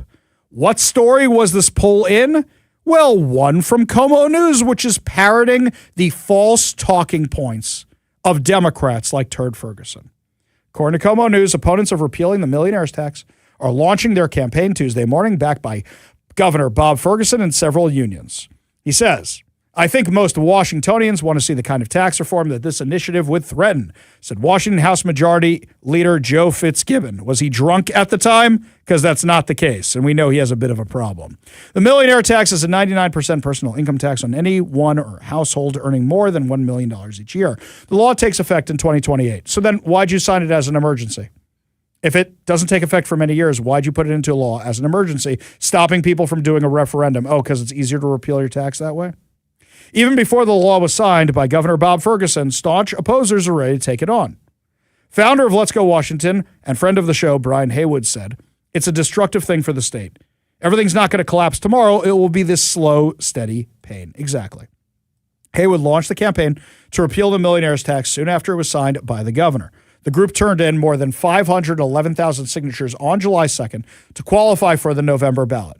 The Secretary of State's office has yet to officially certify the signatures, but with such a high number turned in, Haywood is confident of the outcome. Hey, let me ask you a question. If you could take ballots after Election Day, can you also take initiative signatures after Election Day? Hey, I say, if you could do that for the ballots, why can't you do that for the signatures? Right? Now, what's happening is the Democrats attached a whole bunch of things to this tax, K through 12 funding, free school lunches, you name it. So that way they can say, oh, the children, they're taking away the money from the children. Oh, what are we going to do without it? It's a spending problem. You guys were able to fund these things beforehand, but you specifically attach these so that you can claim that it's going to affect the funding of all these other programs. No, you have a spending problem. You guys spend $5 million so far on trans surgeries for convicted felons. There's this woman. This is pretty funny, by the way. This is a social media fun. For those of you who follow me on social media, Ari Hoffman Official on Facebook and Instagram, the Hoffather over on X. There is this woman who got very, very mad, very, very mad that I went to the Washington booth at the Great American State Fair in D.C. and gave out flags and constitutions. This is a real person, by the way, not a bot. I actually know who this person is. Look this person up. They are a real person. And they got mad that I went against the governor's wishes. Tell me you don't know American history without telling me you don't know American history. And she was saying, how dare I, me, Ari Hoffman, represent Washington State? And when I said that Washington State didn't want to spend the money on the booth, but they're more than happy to spend $5 million on trans surgeries for convicted felons, she wrote, I want to see proof that we actually spent that money. So what did I do? I pulled up the public disclosure request that I got from Washington State Department of Corrections and posted it as a reply. Didn't even change anything about it. Just posted what I got from them directly, showing we spent $4.8 million so far on trans surgeries for convicted felons. If you will spend money on that, you will literally spend money on anything. So, my friends, Washington State has a spending problem. They don't have a revenue problem. Now, they're about to have a revenue problem because they're discouraging all this business. They have a war on millionaires. They have a war on wealth. They have a massive exodus. Howard Schultz left. Jeff Bezos left. We don't know the names of a lot of other people who have left. Starbucks has left. Other companies have left. We've documented a whole bunch of them. They're about to have a massive revenue problem. And they're going to say, well, you know what? We know the threshold for the millionaire's tax was $1 million a year, but we're going to make it $750,000. No, we're going to make it $500,000. No, we're going to make it $400,000. No, we're going to make it $100,000. No, we'll make it everybody in the state. Need I remind you that Turd Ferguson and crew spent millions of dollars on this money to hire more people for our very own IRS here in Washington State for the Washington Department of Revenue. And that's because they're chasing away all these businesses. They're losing all this money. Well, I did another public disclosure request, and I got all these documents showing that Turd Ferguson tried and failed to convince Starbucks that higher taxes were a good thing. I got meeting prep notes because what happens is Turd Ferguson and most elected officials have staff who prep them for meetings and do all the research and give them a little cheat sheet. So I got Turd Ferguson's 5-page cheat sheet for his meeting with Starbucks. When was this meeting scheduled? After Starbucks announced that they were moving to Nashville. After Starbucks announced that they were closing close to 40 stores here in Washington. After Starbucks announced that they were laying off a whole bunch of people here, but hiring a whole bunch of people in Nashville.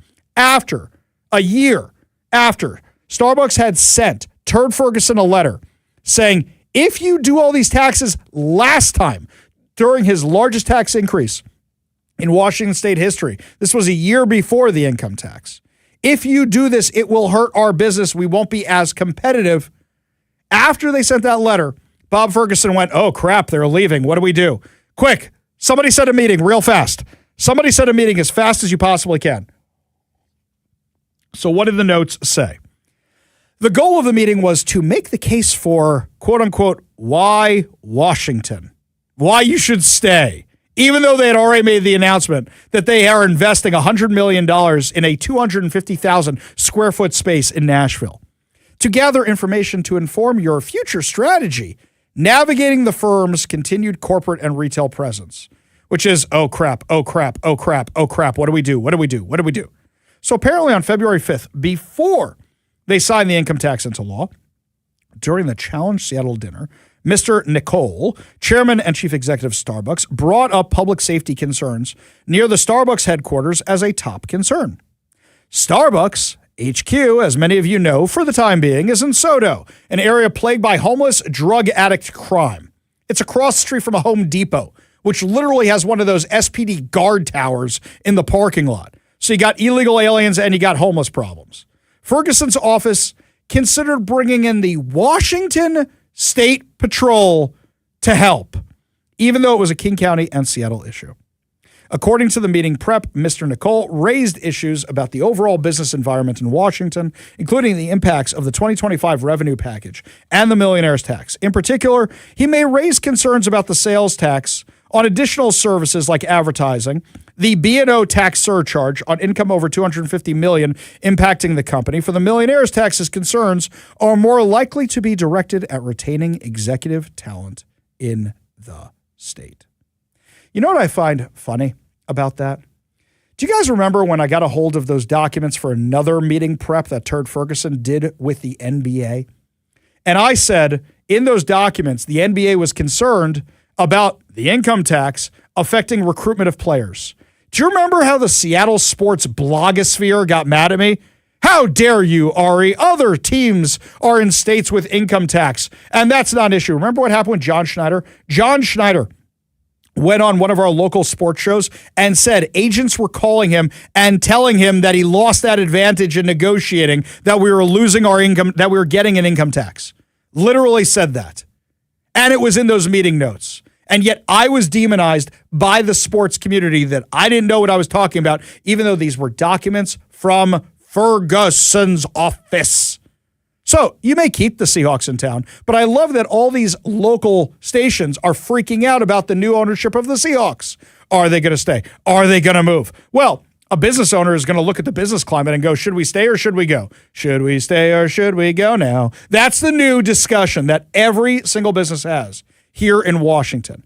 Remember the surveys we've shown you where over half the businesses in Washington considered leaving Washington if they should stay, if they should go, because things are getting that bad? Yeah, all this is a real concern now. Ferguson was given these talking points, worst talking points in the world. Similar to your work bringing Starbucks, quote unquote, back to basics. That's their new theme for Starbucks. My focus is getting Washington back to delivering excellent core public services like schools, roads, and bridges, promoting good governance. Okay, Bob, don't use words you don't understand like good governance. Don't use phrases you don't understand like good governance because you're not good at governing. Otherwise, you want to chase away all these businesses. And emphasizing what continues to make Washington a unique magnet for attracting elite talent and innovation, an excellent quality of life, and a welcoming and beautiful place where you might get broken into by a bunch of crazies next to your HQ because Seattle, King County, and Washington won't actually enforce the law. It was too late. By the time this meeting was set in April, ironically, on April 15th, on tax day, Starbucks had already laid off 1,300 Washingtonian workers, closed 31 Washington locations, including the Seattle Reserve Roastery on Capitol Hill. The notes referenced 5 additional store closures, additional 69 employees being laid off, the headquarters employment dropping over 25% since 2023. The company had already announced a 250,000 square foot expansion in Nashville in the month before, and hiring of 2,000 workers in Tennessee. Even Ferguson's office didn't believe Starbucks' claim that Seattle would remain the global support headquarters, acknowledging public questions about whether the company is gradually shifting its center of gravity. So even Ferguson's office didn't believe that Starbucks wasn't leaving Washington, and he was desperate to convince them to stay. With, you should be happy paying these taxes. Look at the amazing things we're doing, like spending $5 million on trans surgeries for convicted felons. We're still going to have a lot of crime in Soto, but those convicted felons, they're going to have really nice boob jobs. I hope you're happy about that. That's why Washington. Let's vote for Washington. Let's stay in Washington. This was a last-ditch attempt to get them to stay. And this meeting was actually referenced. Remember when Turd Ferguson said he met with Starbucks to Chris Daniels from Como News when he was being grilled over them leaving? This was the meeting. This was the meeting he was talking about. And he blew it. And Starbucks is leaving. And for those of you saying good riddance, they got rid of the Sonics. Schultz got rid of the Sonics, and there are a bunch of woke guys and whatever. Great, but what happens is when there's not enough revenue because companies like Starbucks left, who do you think they're going to tax instead? Who do you think they're going to tax instead? And something else is Starbucks appeared to notice the error of its ways the past 5 years, talking about higher crime in locations, talking about how it was affecting stores, affecting staff. So it looked like they might be changing a little bit. And guess what? Now they moved. Do I wish they hadn't contributed tons of money to the politicians that did this? Absolutely. But now Washington is going to be worse off without them because Turd Ferguson is going to need more money. And who's he going to come to for it? You. You were mad about the Sonics leaving? You should be mad about Starbucks leaving because now they're going to need to get that money out of you and the income tax. And that's why you need to fight to repeal this thing because it's coming for you eventually. When we come back, my friends, speaking of things coming for you eventually, DEI, it ain't gone. I know a lot of politicians are trying to claim it is, but no, it's not dead. And it's in our medical schools. Tell you all about it when we come back. You're listening to The Ari Hoffman Show on Talk Radio 570 KVI.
Welcome back to the Ari Hoffman Show. Just a reminder to subscribe on whatever your preferred podcast platform is.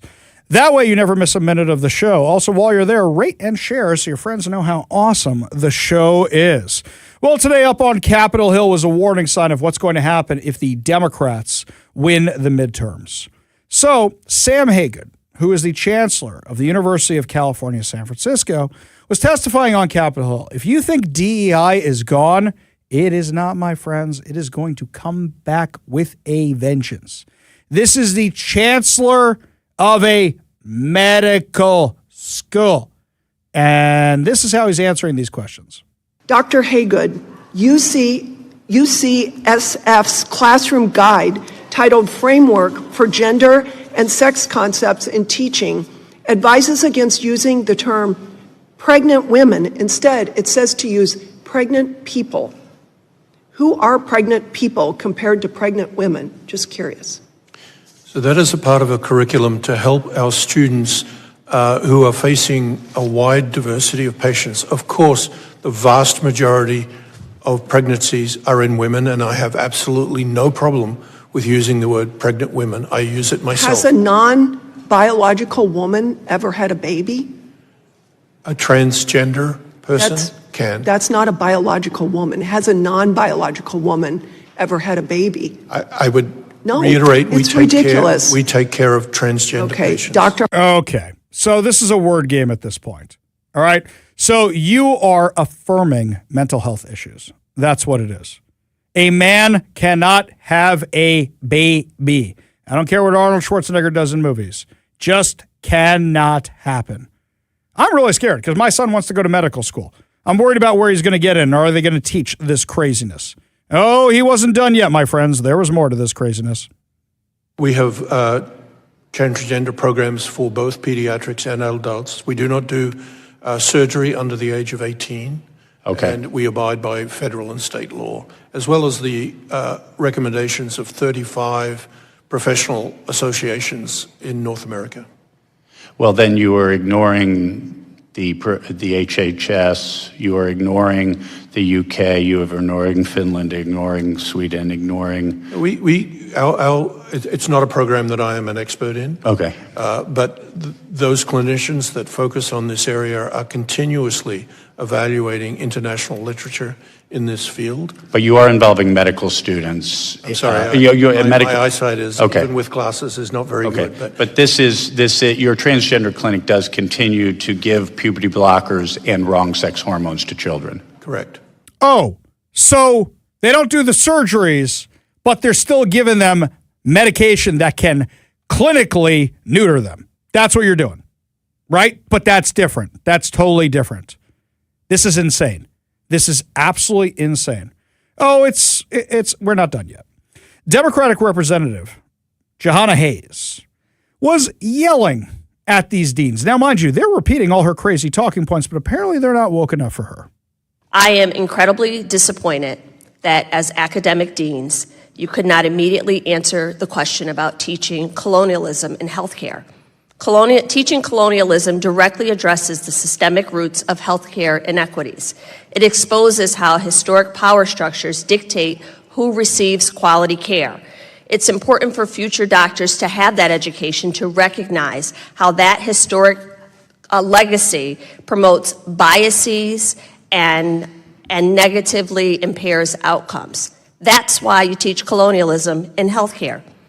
I am equally as disappointed to hear that we have deans from California universities specifically who can't immediately say that the Black Panther Party was central to healthcare discussions. Okay, crazy lady. Can we stop there? The Black Panther Party was a violent group of domestic terrorists. Let's call it what it is. When they didn't get their way, they rioted. Also, this colonialist nonsense. I got a question. Should we be teaching history class? Aside from history of anatomy, aside from scientific evolution, that stuff you may want to teach in medical school. But overall, I want to know that they know what the femur is, that they know what arteries are, that they know what a man versus a woman is, rather than this historical nonsense that you are creating out of absolute nothingness. This nonsense is coming back full bore if the Democrats win back Congress in the midterms.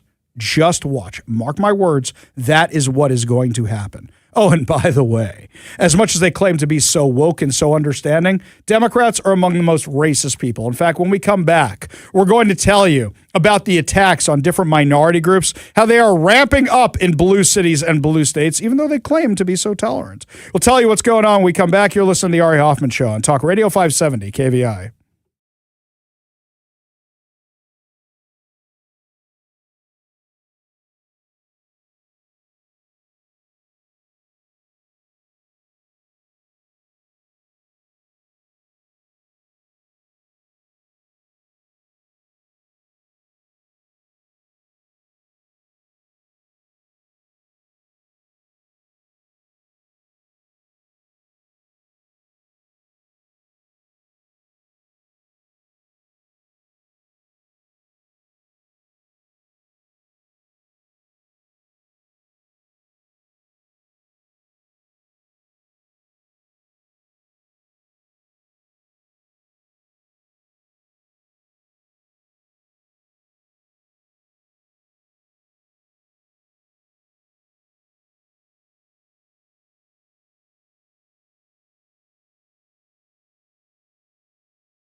Well, my friends, new numbers are out, and they are terrible. A recent survey found that 57% of Jews experienced anti-Semitism over the past year here in America, 38% now concealing their Jewish identity in public, nearly 1 in 4 avoiding Jewish events out of fear. FBI data shows Jews are 525% more likely to be the target of a hate crime than their share of the U.S. population would suggest. And we know that's really bad in places like New York. I remember I had a teacher who used to tell us a story about hiding his yarmulke, hiding his books when he went to school in Manhattan. And he was telling us what that was like in the 1940s. Joining us now to discuss on the KVI studio line, contributor over at PragerU, rock star of the Jewish world, Shabbos Kestenbaum. Thanks so much for being with us today, buddy. Pleasure being with you, Ari. Thanks for having me. You get to put that in your Twitter bio now, rock star of the Jewish world. I've never been called that before. That's cool. Yes, the patent pending, trademarked. So, Shabbos, tell us what this is like, because it's not like, oh, hate crimes against Jews are this much, and right behind them is Asians, and right behind them is blacks, and right behind them is Hispanics. There's a massive, massive gap between the two. Yeah, very, very well articulated, very well said. I can also speak anecdotally as someone who speaks on college campuses quite often, who speaks at, Jewish institutions, synagogues, summer camps. There's a real fear. I wish that wasn't true, but it is true. The amount of people, and as you just said, the data backs it up, who've taken off their yarmulkes, have taken off their Star of David necklaces, who will actually not tell their friends about their Jewish identity. It's a real fear. And I wish I could just say it's a fear that's not substantiated by the reality, but unfortunately it is also substantiated by the reality. We have seen that physical acts of violence, hate crimes, have had record surges since October 7th. And keep in mind, even before October 7th, we have seen that they were reaching record highs. People forget in 2021, there was a march against the hate in New York City, which, of course, there are more Jews living in New York City than any other city on earth, more than Jerusalem, more than Tel Aviv. And Jews there are reporting feeling that they're not comfortable and not safe in their communities anymore. I think it also hurts the fact, you mentioned New York, and I think it's a really good example, that you have a mayor who refuses to condemn the calls for an intifada, who has a lot to say about Bibi Netanyahu, but doesn't have any opinion as to whether Hamas should disarm. This is not a friend. He's not just a foe to the Jewish people, but I would argue he's a foe to what makes America so great. Chief among that is religious freedom. This is someone who fundamentally subscribes to a radical ideology that is just not compatible with our way of life here in the United States. I mean, he only became an American 6 years ago, for crying out loud. Yeah, I do love the part where he says he's been a Knicks fan, a lifelong Knicks fan. And I said, shut up, dude. Shut up. You were born in Uganda. You didn't get here you didn't become an American citizen until 6 years ago. Don't give me that lifelong Knicks fan BS. Now, Shabbos, I don't know if you saw this, by the way. My wife over at Jewish News Syndicate has been covering it a lot. We've been covering it a little bit. The Washington State Democratic Party just adopted a platform which blames Israel for anti-Semitism. While we used to say this was the fringe of the Democrat Party, now it seems like it's completely taken over the Democrat Party with what happened with Ro Khanna. It seems like if you want to show how democratic you are, you just say, I hate Israel, go on a trip, shoot some fake video, and then boom, you have your bona fides and you can run for president. Yeah, again, very well said. I mean, Ro Khanna went to Israel to cover the fact that he supported essentially a Nazi rapist. And I know that that's a very aggressive way of phrasing it, but that accurately describes Graham Plattner. He had a Totenkopf, which is an SS Nazi tattoo, for 18 years, only covered it up when he decided to run for the Democratic nominee, which he got. He was elected by the Democratic Party, and essentially he was given a free pass after the first 3 sexual assault allegations, but by the 4th, then it became unconscionable anymore. So Ro Khanna, rather than taking responsibility, decided to have a smoke and mirrors distraction and talk about how he felt like a brown person for the first time when he went to Israel, even though Israel, of course, is a majority Mizrahi, meaning it's individuals coming from the Middle East.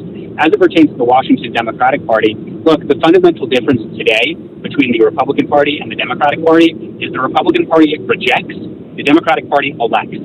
Meaning, I'm not going to pretend that there isn't a problem with the woke rights, with this fringe Tucker Carlson, Candace Owens movement, but President Trump keeps tweeting that they have no part of the MAGA agenda, that they're not part of the conservative movement. They're not getting elected. If anything, we're stopping to elect them. Thomas Massie is out of a job. Marjorie Taylor Greene, out of a job. The Democratic Party is doing the exact opposite. They're taking their crazies. They're taking people who wipe their hands with the American flag, literally, who say that publicly and proudly, and they say, this is who we want to represent us. And so the Washington State Democratic Party is not dissimilar to the New York State Democratic Party or the New Jersey Democratic Party. It's just a question of when will they be open about their radicalization as well. Washington are the only ones who have the courage to do it publicly. But unfortunately, it's the new normal. Yeah, it really is. I hate to laugh at that, but I mean, the way that, they did come out and say it. I mean, all of their delegates unanimously voted for this, and they say, well, Jews keep leaving the party, so why should we do what they want? And I said, well, there's a reason they keep leaving the party, guys.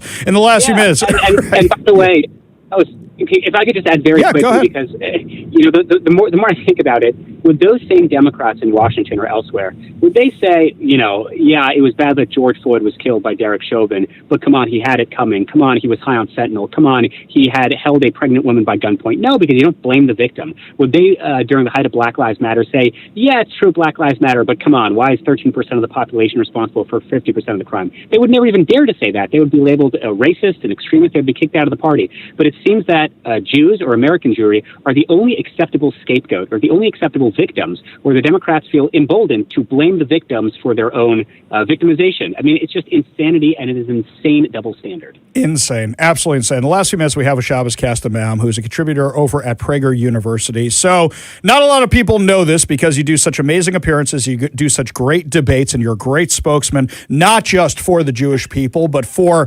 Americana, everything America that you possibly can. You're a great spokesperson for that. But you actually are an expert, and this is what you went to school for, in Jewish history, in the Holocaust and such. And looking at this kind of stuff, this seems to me very reminiscent of other parts of our history, where a radical group will take over a country through this method. It happened in Germany, it happened in Iran, it happened in many other places. Are you concerned about the future of America, looking what's happening at the Democrat Party right now?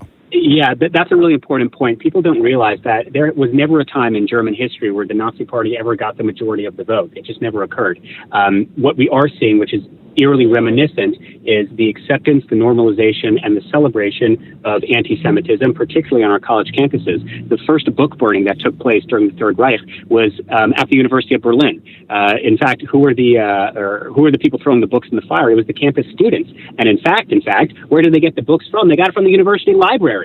So it was young people who were very much taken by this acceptance of radicalism, the acceptance of anti-Semitism. And obviously in the United States, we're so blessed with the greatest country on earth, and that means we don't have legalized metrics of discrimination, right? You can't point to systemic anti-Semitism. You just can't. There aren't laws that treat Jews differently, at least not yet. What you can do is you can point to the acceptance and the normalization amongst the young people and say that Gen Z, particularly Gen Z men, are being fed a diet of political indoctrination by nefarious actors, both on the far right and on the far left, who are being told that the reason you have economic anxieties, the reason you have failures with women, it's because of these shadowy, undefined forces, these cabal of elites who, wink, wink, are the Jews. That is a very, very dangerous message to be telling young people, not merely because it's not true, but you will get them angry and they will actually believe you, which is why young people are the most likely to be medicated, the most likely to be depressed or anxious, and the most likely to engage in acts of political violence on both sides of the aisle.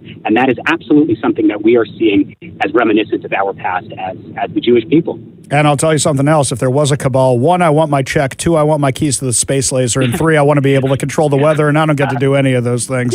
Shabbos Kastamam, contributor over at PragerU. Do appreciate you joining us today. Thank you so much. Appreciate it, Ari. Thank you. Always a pleasure. We got a whole lot more to discuss as the show continues. You're listening to the Ari Hoffman Show on Talk Radio 570 KVI.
Only good news to wrap up another amazing episode of the Ari Hoffman Show right here on Talk Radio 570 KVI. And this one comes to us from Fox News. For the first time in their lives, many beagles rescued from Anthony Fauci. No, I'm just kidding. They were rescued from Wisconsin's controversial Ridgeland Farms are learning how to be dogs. Maybe Fauci had something to do with it. After spending years in a breeding facility that supplied animals for laboratory research, hundreds of the dogs are now settling into their forever homes where they're encountering grass, stairs, toys, and affection for the first time. Right now, they don't even know they're dogs, says Paws of War co-founder Robert Misery? That can't be his last name. Misery? Said during a segment on My View with Lara Trump. They're coming from very, very difficult environments, but as we transition them to families, as we've seen with adopters, they are coming around. His organization helps train and play shelter dogs to assist U.S. military veterans suffering from PTSD and the emotional effects of war. He told Fox News that the group took 10 beagles into their care upon their release. The dogs were among a group that was transferred from the facility after state investigators uncovered alleged violations of animal welfare laws, prompting a rescue effort that the Health and Human Services Secretary, Robert F. Kennedy Jr., called a major win for animal welfare. Quote, it was just a rewarding opportunity for this organization to be part of that rescue. Adapting to life outside the controversial facility takes time. Stepping onto grass, climbing the stairs, learning how to be around humans poses a challenge sometimes. And when you see them and they're shut down, that's how they lived. They lived like that. They weren't dogs, they were products. We see them from shaking and not knowing if we're going to hurt them. They don't know if they're going back where they came from. Who knows what's going on in their minds? But one thing we do know is now they're safe. The team has this guy, director of adoptions, Jody Cohen, described how the group helps the traumatized little souls from interviewing veterans and first responders to find good matches for the dogs, to teaching the dogs how to perform basic skills. They've never even been walked on leashes before, so you have to carry them around.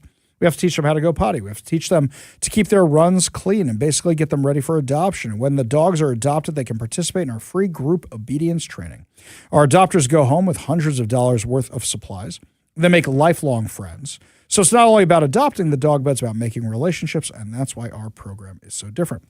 The organization says the program is designed to help both the animals and the people adopting them recover from trauma and build confidence together. Quote, the lives are being changed on both ends of the leash. They really are. It's making tremendous, tremendous strides. And that's why we wake up every single morning knowing we can do it again. That's really a beautiful thing. This is the kind of stuff that makes me want to adopt a dog.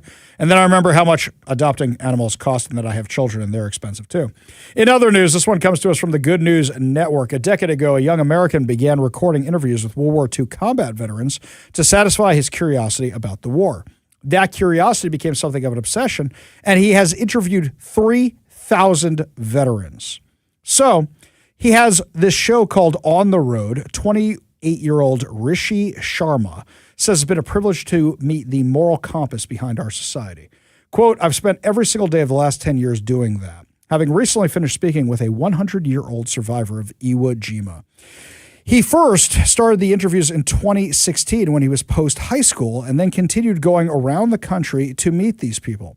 He said there were among 700,000 World War II vets among us then. Today, that number stands at just 30,000.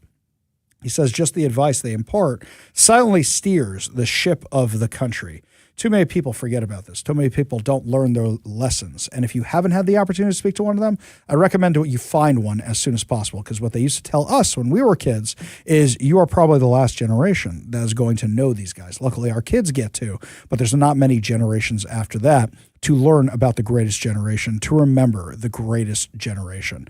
That's going to about wrap it up for us today, my friends, but fear not. We will be back tomorrow with more insane stories, more exciting guests, and of course, more giveaways. You've been listening to The Ari Hoffman Show on Talk Radio 570 KVI.